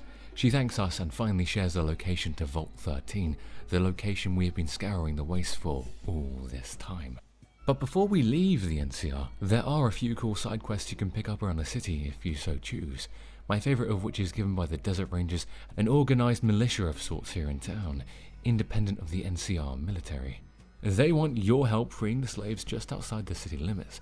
Doing so will earn you plenty of favour in the NCR, and even make you a Desert Ranger in your own right. And earning a neat little Ranger pin just to prove it. Just some bonus fun facts. The Desert Rangers were founded by Seth, the lookout in Shady Sands during the original Fallout. The group was eventually merged with the NCR's own branch of Rangers, a union that was symbolized with this statue in Fallout New Vegas. God, I love lore. Making the journey to Vault 13 the starting point of the entire Fallout series, you may be shocked to find that it is devoid of any vault dwellers. In fact, it is inhabited by a pack of Deathclaws, and they are friendly, and they speak English. Again, Fallout 2 is weird. The Deathclaws welcome you into the vault and promise no harm as long as you don't disturb the peace or threaten the pack. Their leader, a Deathclaw alpha named Gruthar, explains that the Enclave had attacked Vault 13 and kidnapped what was left of the vault dwellers there, leaving this pack of intelligent Deathclaws behind to cover up the attack. Gruthar resented the Enclave for the experiments they performed on his kind and have rebelled against them and vowed to help his pack as well as any other weary travelers that happen across the vault, in an effort to make up for his part in the attack on Vault 13 and its people. These Deathclaws don't just speak English, they come across as extremely intelligent and even philosophical at times. Gruthar is doing what is best to protect his family, just like we are doing what is best to protect ours. Exploring the vault some more, it seems like a number of human wastelanders also call Vault 13 home, explaining that they were taken in by the Deathclaws and protected, fed, and even cared for, calling the vault a safer home than any other settlement in New California. You can speak to Gruthar's son, an albino Deathclaw by the name of Goris. The Deathclaw hides his identity under a large robe and explains that he has been traveling the wastes in disguise, learning about different cultures and ideologies in an attempt to help his pack better traverse the society that was quickly springing up around them. If the Chosen One has good karma, you can even offer to travel with Goris and he can join your party. I can't lie, having a Deathclaw as a follower is really neat. In fact, Goris is to date still the only Deathclaw companion in the main series game. Exploring the vault further, you can find out a little more backstory about what happened after the original game. The Overseer Jackarin was overthrown and a large number of Vault Dwellers left the vault to join the hero of Vault 13 and eventually form your tribe of Arroyo. Those that remained vowed to never elect another Overseer. So with the help of the Brotherhood of Steel, they built a computer capable of automatically running the vault for them. Speaking with Gruthar further, he will ask you for your aid. The Deathclaws can't work the computers in the vault as it was obviously designed for humans, so they've been relying on a voice recognition device to operate the vault. Only much like a certain other piece of tech in Vault 13, it is broken down. Finding a replacement voice module will allow Gruthar to offer you Vault 13's Gecko as a reward. The replacement can be purchased from a trader in New Reno or picked up from the vault storage room in Vault City.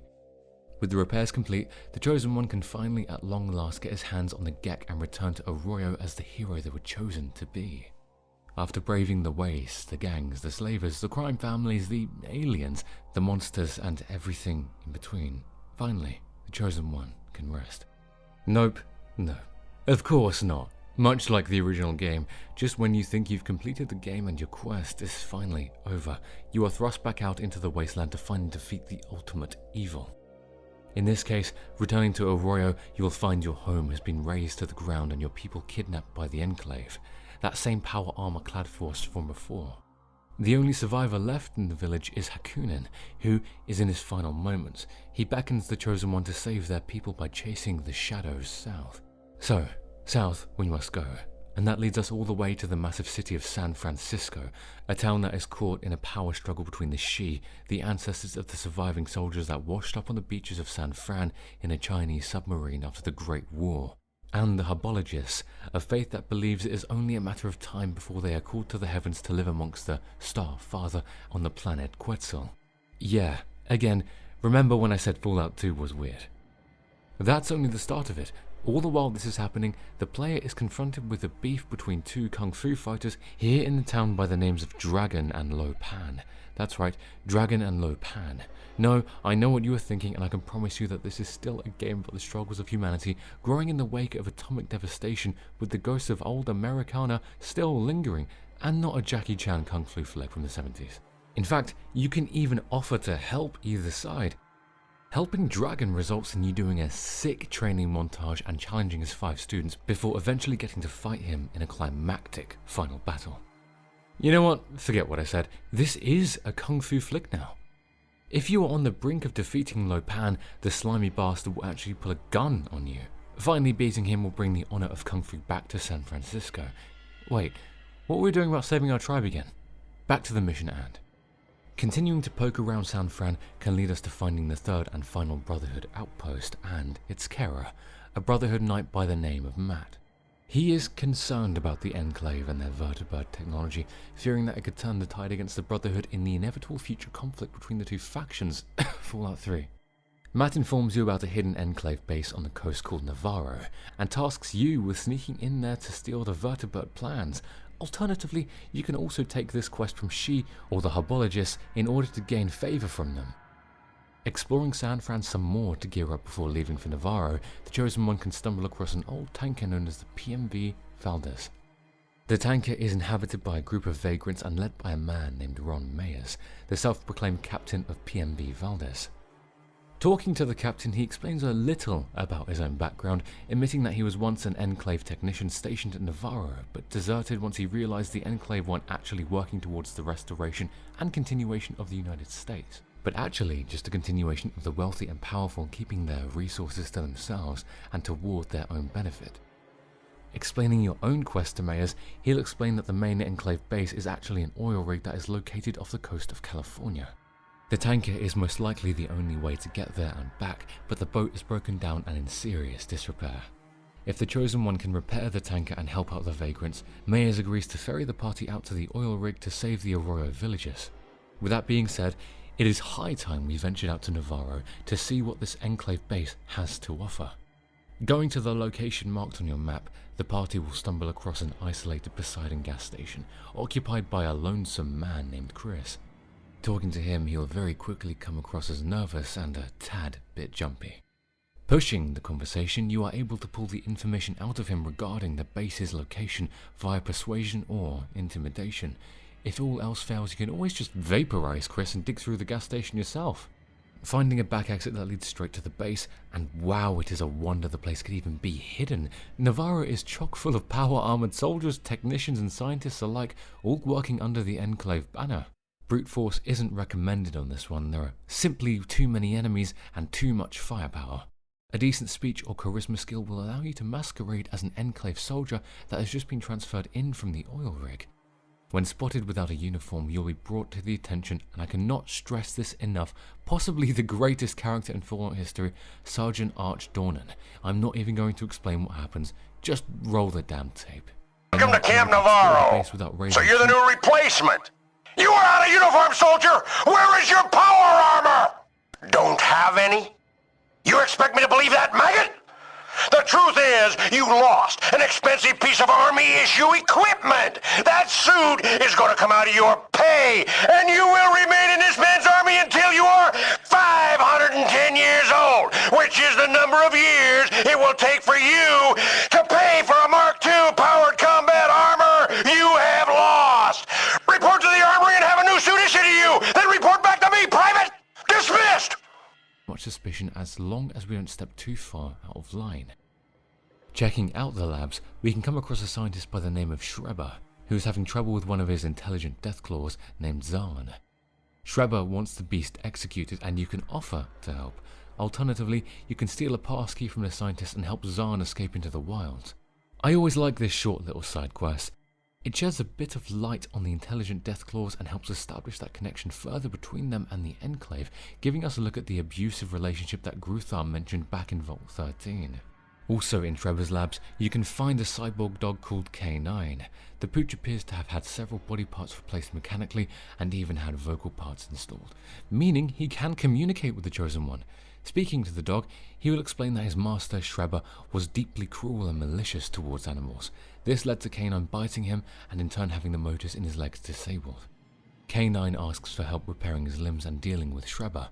Moving back topside, you can find the vertibird hangars and the Enclave's chief mechanic, Raoul. With a high speech stat, you can convince Raoul that one of his colleagues has asked for his help on the other side of the base, making him leave his post momentarily. This gives just enough time to nab not only K9's leg motors, but also the vertibird schematics that several of the major factions are after. Scooting back to the labs, you'll be faced with killing Schreiber before you can repair K9. Luckily, the lab is soundproof, so as long as the dork doesn't escape after you attack him, you won't raise any alarms by taking him out. Finally, repairing K9 will make it recruitable as a follower and a valuable member of the party if you still have room. Before finally sneaking back out of Navarro, it is worth digging through the captain's quarters if you have the sneak or speech skill high enough to not get caught. This will result in you finding a tanker FOB, a necessary part in repairing the PMV Valdez. That really concludes our time in Navarro. I always loved this part of the game. The sneaking, the subterfuge, it was almost like an appetizer of what was to come when it came to facing the Enclave. You get to see the power they possess up close, yet realistically you can't do anything about it. It was always something to look forward to in any playthrough. Returning to San Fran, you have your choice of who you want to give the vertibird schematics over to. Giving them to the Brotherhood will grant you full access to their facilities across California, but giving them to the She, or the Hubologist, will result in you gaining access to the necessary fuel to power the tanker. You can still get the fuel without siding with either faction, but you must rescue one of the vagrants from the sub-levels of the tanker that is filled with FEV, infected monsters of all shapes and sizes. Making a quick run back to Vault 13, we can pick up a set of navcom parts, the final piece of the puzzle when it comes to repairing the tanker. I personally didn't ever like the blind fetch quest that came with this part of the game. A little bit more expansion or character would have gone a long way in making these chores a little more fun. Regardless, the PNB Valdez is now fully operational and you are free to sail once more into the breach. The cutscene that plays as you depart the San Fran harbor by sunset and arrive at the oil rig in the dead of night never fails to give me goosebumps and really does plenty of service in setting up the final chapter of your story.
The oil rig itself has a tense, cold atmosphere.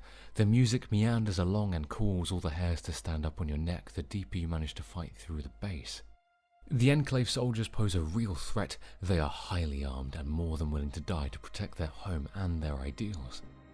Terminals can be found throughout your journey that shed some light on the Enclave and their plans. One entry in particular explains their ultimate goal.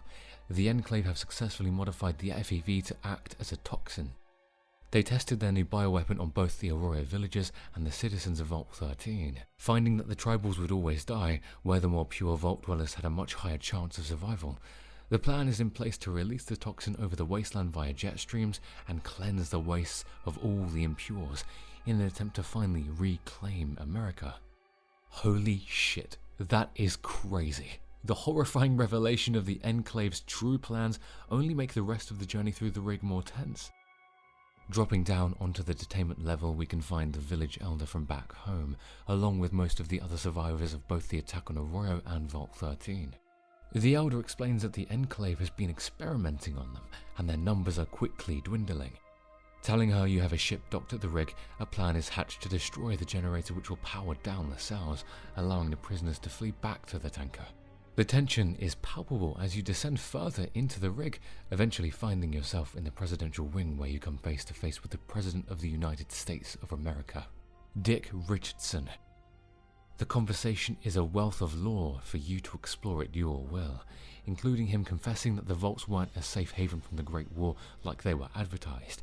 No, they were all a social experiment, a grand conspiracy between Vault Tech and the United States government to test humanity's will under certain circumstances. Some vaults were programmed to open early, some were filled with all men and no women, some all women and no men, some tested the effects of white noise, some tested the effects of abusive leadership, some tested the viability of cryostasis on the human body. The President also doubles down on what we learned from the terminal. Their plan to spread the modified FEV around the world isn't just ready to launch, it is already in the process of being used, and we have but 30 minutes to stop it. Killing the President isn't mandatory, but I always like to put him down, like a post-nuclear John Wilkes Booth. Taking an access card off his body will allow us to enter the sub-levels and meet the oil rig's chief engineer, Tom Murray. We can intimidate Tom into shutting down the reactor, or kill him and try to do it ourselves. He warns us that rushing to the shutdown could be disastrous, but what choice do we have? Surely enough, the reactor goes into meltdown and we are given a 10-minute timer to get the hell off the oil rig.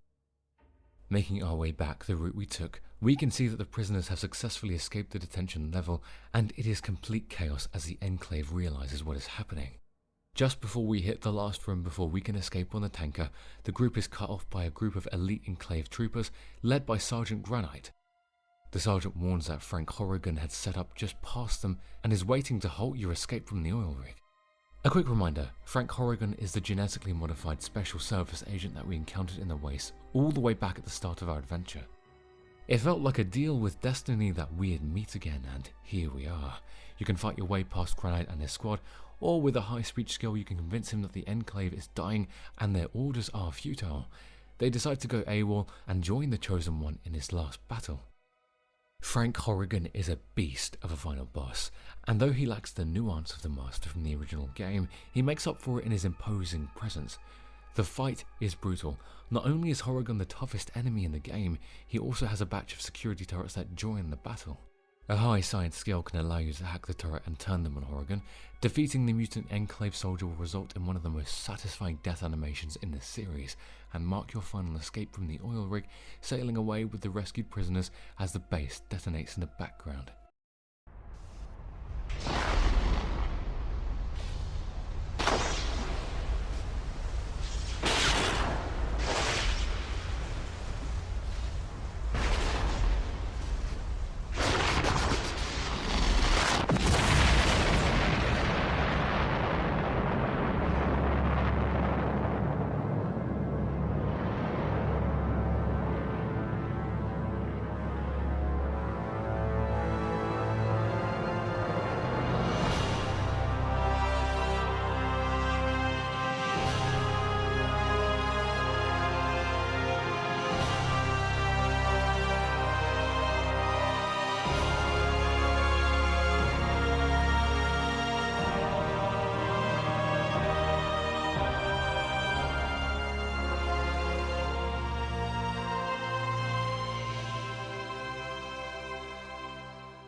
The Chosen One followed through on their destiny and walked the same path as their ancestor, the Vault Dweller, matching and maybe even exceeding their legacy. The death of the Enclave spells the end of Fallout 2. Fallout 2 is one of those special games to me. Is it perfect? No, it's probably not. It is heavily oversaturated in shoddy humor and real-world pop culture references. The tone of the original game is bastardized in a sense with this sequel, yet in the 25 years since its release, that is really one of the only major complaints that people have used against Fallout 2. In many ways, it surpasses the original and builds on the great foundation that it put in place. The characters are better, the story is more nuanced, the factions and the politics of the region are layered and deeply interesting. The variety of locations and quests make the world feel so deeply lived in and alive with all shapes and sizes of life. The writing of this game was so good. The lore so deeply meaningful that it's still being called on to this day in the Fallout series, despite releasing 2.5 decades ago and by a different developer than the current games. Even much of Amazon's new Fallout series enjoys the fruits that were planted by the seeds of Fallout 2 all those years ago. Is Fallout 2 the best in the series? Probably not, yet it is the game I find myself coming back to the most. I've always felt the mark of a great piece of art is knowing that you can return to it and experience something new as if it were the first time you'd laid eyes on it. And I feel like that sums up Fallout 2 perfectly. This video is already well over an hour long, and I didn't touch on half the side quests and other tidbits available to you. Not because I didn't want to, mind. No, I omitted parts of the game because I want you to go and play it all for yourself.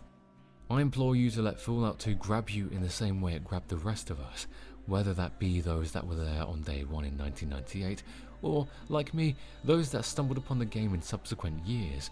You will not regret it, I promise you.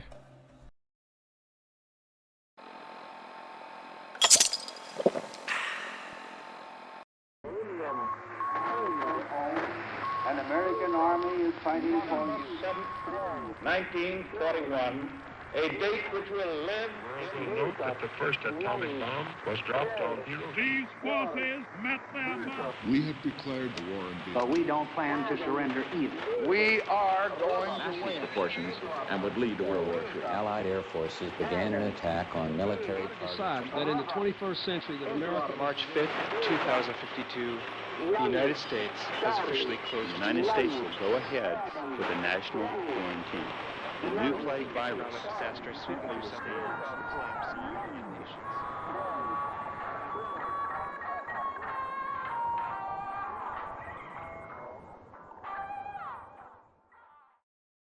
Wake up, it's March 2001, Spy Kids is cleaning up at the domestic box office, Angel by Shaggy is #1 in the billboards, and you found yourself in a great year for video games, especially if you are a Fallout fan, he sarcastically says, setting up the premise of this video essay you've just clicked on. Fallout Tactics was released on March 14, 2001, and marked the first new release in the series since Fallout 2 all the way back in 1998. After the debut of what many, including myself, believed to be Black Isle's magnum opus, fans were on the edge of their seats waiting to see how the studio could expand on the universe with a third entry, hopefully once more upping the scale, upping the stakes, and upping that classic Fallout black comedy that had become so beloved by PC gamers through those late 90s years. Much to everybody's surprise, that the third installment never came, at least not as we would have expected. After the aforementioned release of Fallout 2, the series was put on ice amongst a mass exodus of its team during its development. Those that remained at Black Isle moved on to other projects, namely Planescape Torment and Icewind Dale. As 1 year passed by another and rumors began piling atop rumors of just when we would get Fallout 3, the news had finally broken. A new Fallout game was indeed in development, though not by Black Isle, and it wasn't Fallout 3, and it wasn't even an RPG. Fallout Tactics, or, to give it its full name, Fallout Tactics Brotherhood of Steel, was a serious departure from what the series had been at its core values up to this point.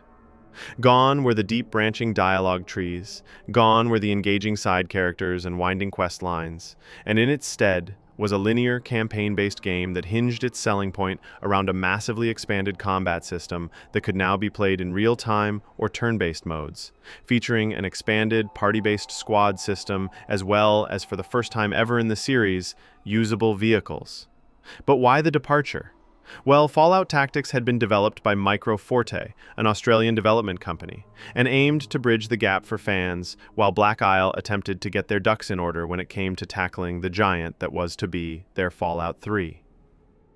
Being given a long leash and plenty of creative freedom to make the game they wanted within the Fallout world, Micro Forte opted to not attempt to replicate tried-and-true formula of the first two games, and instead carve their own path within the tactical subgenre, a niche that had become very popular in the mid to late 90s, with other series like Final Fantasy finding major success with spin-offs in that same genre. This departure left a sour taste in the mouths of many Fallout fans that had endured that wait. Sidebar, but it's hysterical that 3 years felt like a long wait for a Fallout game, considering there was 10 years between Fallout 2 and Fallout 3, 5 years between New Vegas and Fallout 4, and already 10 years have elapsed since Fallout 4's release, with at the very, very minimum another 5 or 6 years before we see any kind of Fallout 5. Regardless, those OG fans were disappointed that everything they'd come to love about their Fallout had been shoved to the wayside in favor of this newer, different approach. But was that fair? Was Fallout Tactics doomed from the get-go by unrealistic expectations to be something that it's not, nor was ever advertised to be? Well, let's take a deeper look at Fallout Tactics as a game and see if it truly deserves its reputation as a black sheep of the series. Fallout Tactics is unique in its place on the timeline of the series, taking place somewhere between the events of Fallout 1 and Fallout 2, and completely shifting the locale and setting from the Western California regions all the way out to the American Midwest. The game opens with this very nice-looking storybook approach, explaining the premise of the game. A splinter faction of the Brotherhood of Steel were sent out west in these massive airships, tasked with finding important pieces of pre-war technology, as well as hunting down any remnants of the Shattered Master's army following its destruction at the end of the original game. The crux of this introduction being the infighting amongst the Brotherhood of Steel when it comes to their philosophy around technology and the harm it can do when put in the wrong hands. This splinter group were amongst the minority in these great debates. They believed sharing what technology they had with the outside world would accelerate any attempts to restore humanity to what it was before the Great War, whereas the majority of the Brotherhood elders believed putting dangerous technologies back into the hands of the common man would only repeat mistakes from the past and lead to more war and destruction. These great debates led to the splinter group's excursion, one that was cut short when their airships were ravaged by a massive storm, destroying the bulk of their forces and permanently grounding the remaining airship on the outskirts of what was once Chicago. With a depleted force, scarce supplies, and stranded in an unknown land, this new chapter of the Brotherhood once more diverged from the Order's code by accepting outsiders into their ranks in exchange for food and labor. This is where the player character begins his journey. Much like the other Fallout games, you are given a list of pre-made characters to take the role of, or if you're a sane person, the option to create your own from scratch. The character creation is very similar to the other classic games with the iconic special system, as well as a myriad of skill sets you can opt to dump your points into. Notably, the speech skill was removed from the game, most likely due to the lack of use it would have given that Tactics is so light on deep conversations and dialogue.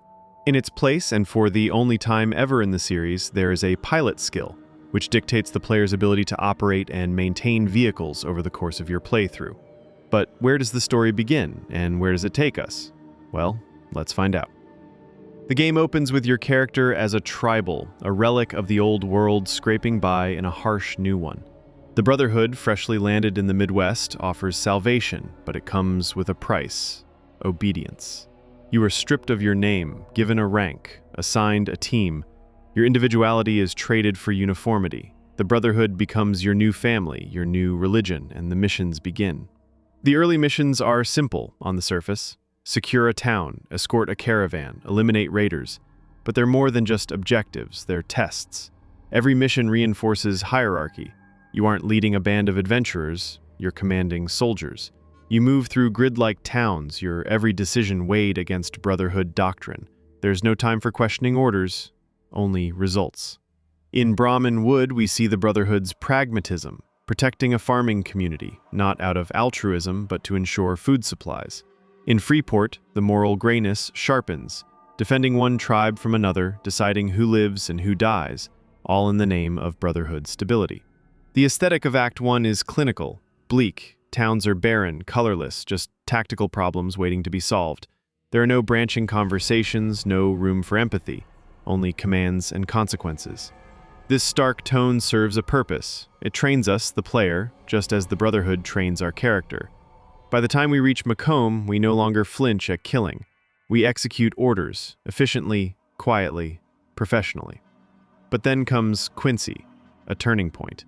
The city is in chaos, not from raiders, but from internal resistance, ghouls who reject the Brotherhood's rule. For the first time, the enemy isn't a chaotic evil. It's a structured resistance. They have reasons, fears, culture. They see the Brotherhood not as saviors, but as conquerors. This is where Fallout Tactics starts to show its teeth. The great moral question arises: is the Brotherhood bringing order or enforcing tyranny? By the end of Act 1, we've climbed the ranks, gained access to new weapons, new troops. We're better soldiers now, but are we better people?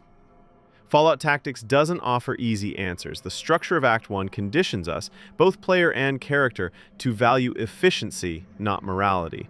The Brotherhood rewards us for control, not compassion. And as we look ahead to the next acts, the stage is set. The cost of order will only rise. These early levels of Tactics do a good job of introducing us to the stark differences between the older Fallout titles and this new beast before us. The game lets you choose how to fight, turn-based for chess-like precision or continuous for real-time chaos. At first I toggled between them constantly, desperate for the perfect flow. Eventually, I settled into a rhythm. Turn-based for tight corridors, continuous for open fields.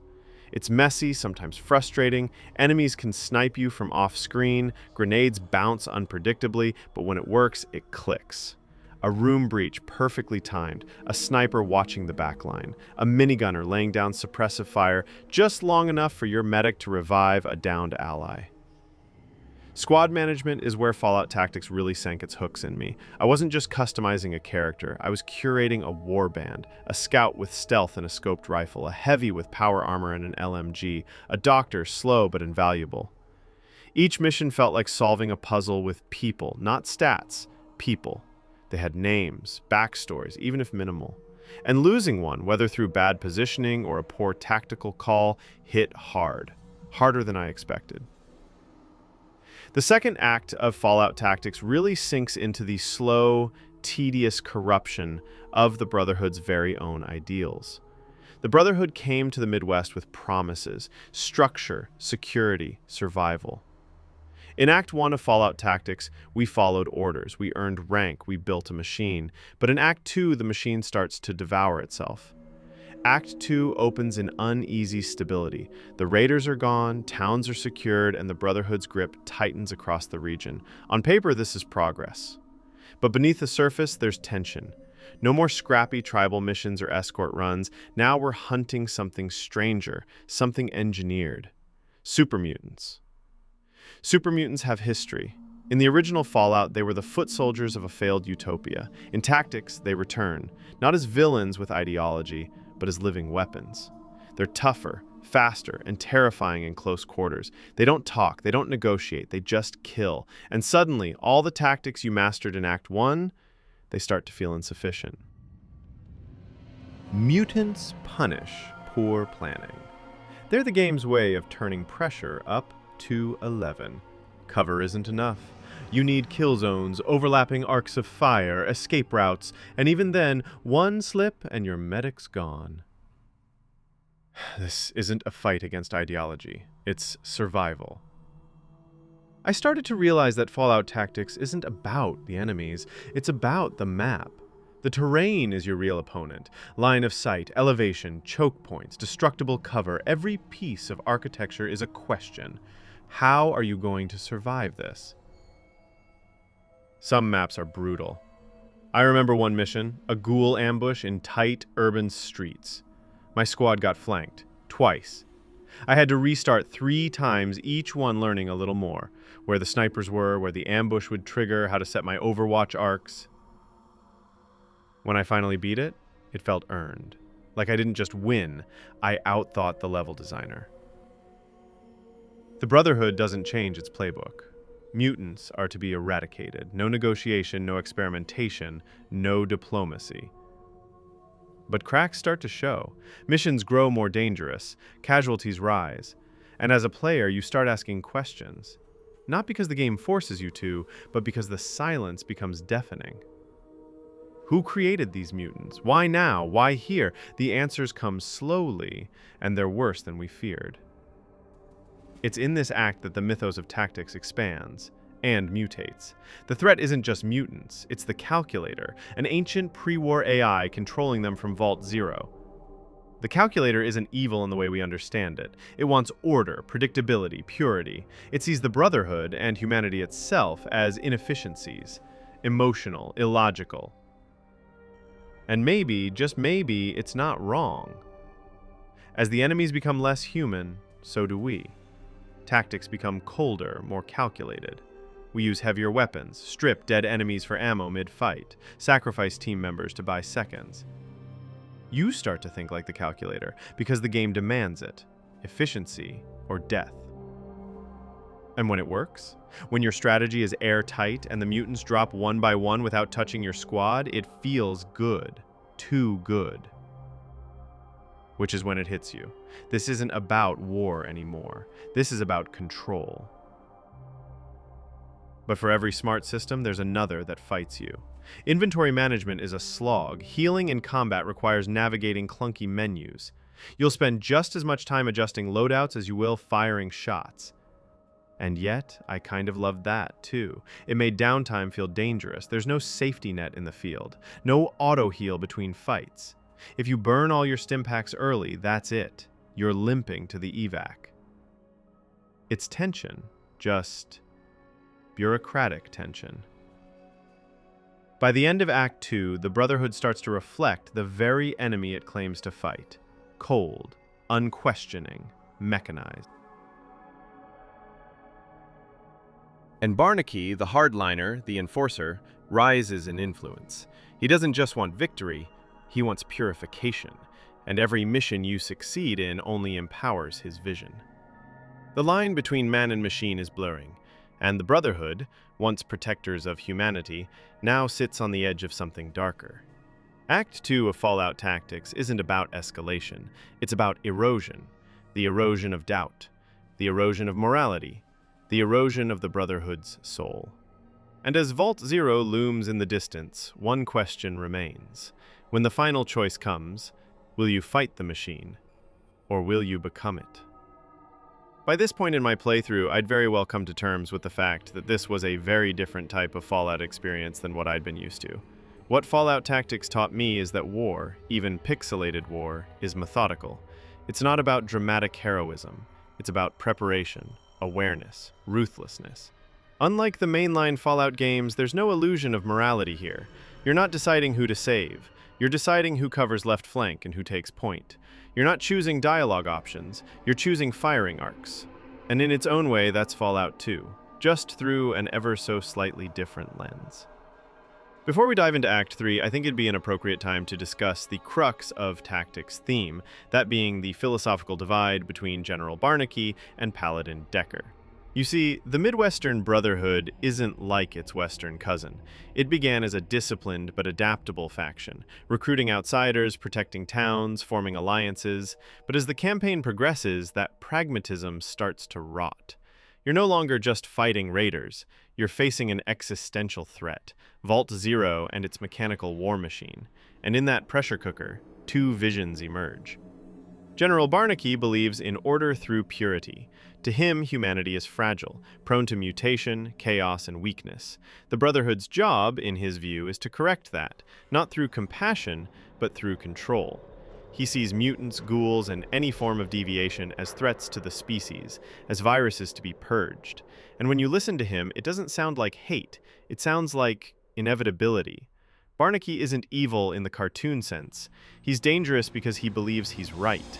And if you listen long enough, you start to understand why. Paladin Decker stands on the other side of the divide. He understands the need for discipline, but doesn't see diversity as decay. To him, mutants and ghouls aren't abominations, they're survivors, victims of the same apocalypse that scarred the world. Decker represents the Brotherhood that adapts, that sees value in diplomacy, in compassion. He understands that ideals mean nothing if they leave the Brotherhood isolated and brittle. It's no accident that when General Barnaky is captured, the calculator doesn't destroy him. It absorbs him, melds with him, because Barnaky is already half machine in ideology. The calculator sees in him a blueprint, a being who believes order is more important than empathy, logic above all. This is where Tactics takes a turn most players don't expect. The real enemy isn't just an AI or an army, it's what happens when a man gives up his soul in exchange for certainty. Act 3. By the time we enter Act 3 of Fallout Tactics, the mission has changed. No longer are we liberating settlements or holding territory. We are marching toward the source, toward Vault Zero. But this final act isn't just a physical journey into the heart of a machine, it's a confrontation with everything the Brotherhood has become. At this point in the game, your squad is no longer a ragtag group of tribals and recruits. You're elite, hardened, efficient. Act 3 gives you everything. Better weapons, advanced armor, energy rifles, vehicles. And yet, with each upgrade, something is lost. You're not playing characters anymore, you're commanding archetypes. The heavy, the sniper, the medic, all optimized for war. The Brotherhood, too, feels more like a war machine than a community. The warmth of Decker's guidance has cooled. Barnaky's influence, even if absent, still lingers in the rigidity of command. You aren't fighting for survival anymore. You're fighting for dominance. Vault Zero is a fortress unlike anything we've seen before. Built before the bombs fell, it was intended to house the intellectual elite, the minds who would rebuild civilization. But something went wrong. Instead of stewards, the vault birthed a machine, the calculator. It took humanity's last hope and converted it into raw, cold processing power. These aren't just enemies, they're metaphors. Every turret, every tank, every mechanized sentry is a piece of the philosophy you've been resisting or accepting throughout the game. A world without emotion, a system without failure, a future without humanity. The final missions are not designed to challenge your morality, they're designed to test your optimization. The game strips away ambiguity. It becomes pure tactics. Kill or be killed. Solve or be deleted. Cheyenne Mountain is a maze of lasers, sentry bots, and environmental hazards. The calculator doesn't taunt you. It doesn't monologue. It simply defends itself. There's something terrifying about that. The impersonal nature of your final enemy. It doesn't hate you. It simply sees you as inefficient. And then, finally, the decision. The calculator is disabled, vulnerable. Its neural network is broken. It needs a brain, a leader, a future. Option 1. Barnaky brain ending. You allow it to implant General Barnaky's brain. The result? A brotherhood merged with the machine. Ruthless, racist, efficient. The Wasteland is purged of mutants and ghouls. Order reigns, but freedom dies. Option 2. Player brain ending. You volunteer your own brain, and the game ends with chilling neutrality. You become the calculator. Your squad follows. The war ends, but your identity is gone. The Brotherhood has a perfect leader, and no conscience. Option 3. Destroy the calculator, save the Brotherhood ending. Or you destroy it, burn out the last hope of technological control, and place leadership in Decker's hands. The Brotherhood survives, imperfect but human, inclusive, messy, alive. You're given a choice, not just of tactics, but of ideology. Letting the calculator use Barnaky's reign leads to a cold, ruthless brotherhood, efficient but unrecognizable. Decker's path allows for coexistence, a brotherhood that protects rather than controls. And then there's the darkest option, becoming the calculator yourself. Barnaky and Decker aren't just characters, they're reflections, one of fear, the other of hope. One sees survival through exclusion, the other through understanding. And the brilliance of Fallout Tactics is that it doesn't force you down a path. It lets your own playstyle, your own quiet choices across dozens of missions, decide who you're becoming. By the time the final decision comes, you've already made it. The battlefield just confirms it. In the end, Fallout Tactics isn't just about winning a war, it's about who wins the argument, the soldier or the philosopher, the machine or the man. And in that choice, the game asks us, what are we willing to sacrifice to survive? And more importantly, what are we willing to preserve? Unlike the main Fallout games, Tactics doesn't have karma. It doesn't offer dialogue options to charm, intimidate, or empathize, but that doesn't mean it lacks choice. Instead, the game asks you to express your beliefs through action, through the squad you build, through the people you keep alive, through the enemies you spare, or don't. The final choice isn't just about the calculator, it's about you, about the kind of future your decisions have been building since Brahmin Wood. In the end, you don't just decide the fate of the calculator. You decide whether humanity survives with its heart intact, or if it gets replaced by something colder. Fallout Tactics is a lot of things, but what it isn't is a Fallout game as we know them and as we expect them. That is a stick that's been used to bash the title since its inception. It has been cast aside by both fans and now Bethesda alike, deemed semi-canon to the larger story, and often discard alongside the actual, genuinely awful console shooter Fallout Brotherhood of Steel, thrown onto the waste pile labeled spin-off nonsense. Yet, after finishing the game, I can't help but disagree with that sentiment. Fallout Tactics isn't an RPG, it says that much in the title of the damn game. Nor has it ever claimed to be something it isn't. It is a tactical squad-based shooter. And although not as polished as your XCOM or other such contemporaries, it is still polished enough to be considered worthwhile, at least in my eyes. I commend the team at Microforte for being brave enough to take risks and chances with their game. In a world where every new Fallout title relies on the series' tropes of Brotherhood, Enclave, Deathclaws, super mutants, no matter whether it makes sense geographically or within the established lore of the games, I can't help but find some of Tactics' strange additions somewhat endearing. hairy psychic Deathclaws that aren't even really Deathclaws, the Beast Lords, a gang that can mentally control animals, not to mention the myriad of random encounters you can run into during your playthrough, including finding and recruiting the Vault Boy himself. Fallout Tactics isn't perfect. It's rough around the edges, dated in places, and a far cry from the Fallout that you are used to. But that doesn't make it a black sheep. It makes it different, and different can still be more than worthwhile. So, take my word for it. Go give Tactics another try. If you're like me, then you'll find it to be a worthwhile trip down memory lane to where Fallout once found itself. And that's it, folks! Thank you for taking the time to watch the mega cut of all of our Fallout videos to date. Throwing this video together really made me appreciate just how far Vintage Point has come in a year and a half. I can't thank you all enough for that. If you want to continue supporting us, then please like, comment, and share the video around with friends, family, or any communities that may find it worthwhile. You can also get further involved by joining our Discord or Patreon communities.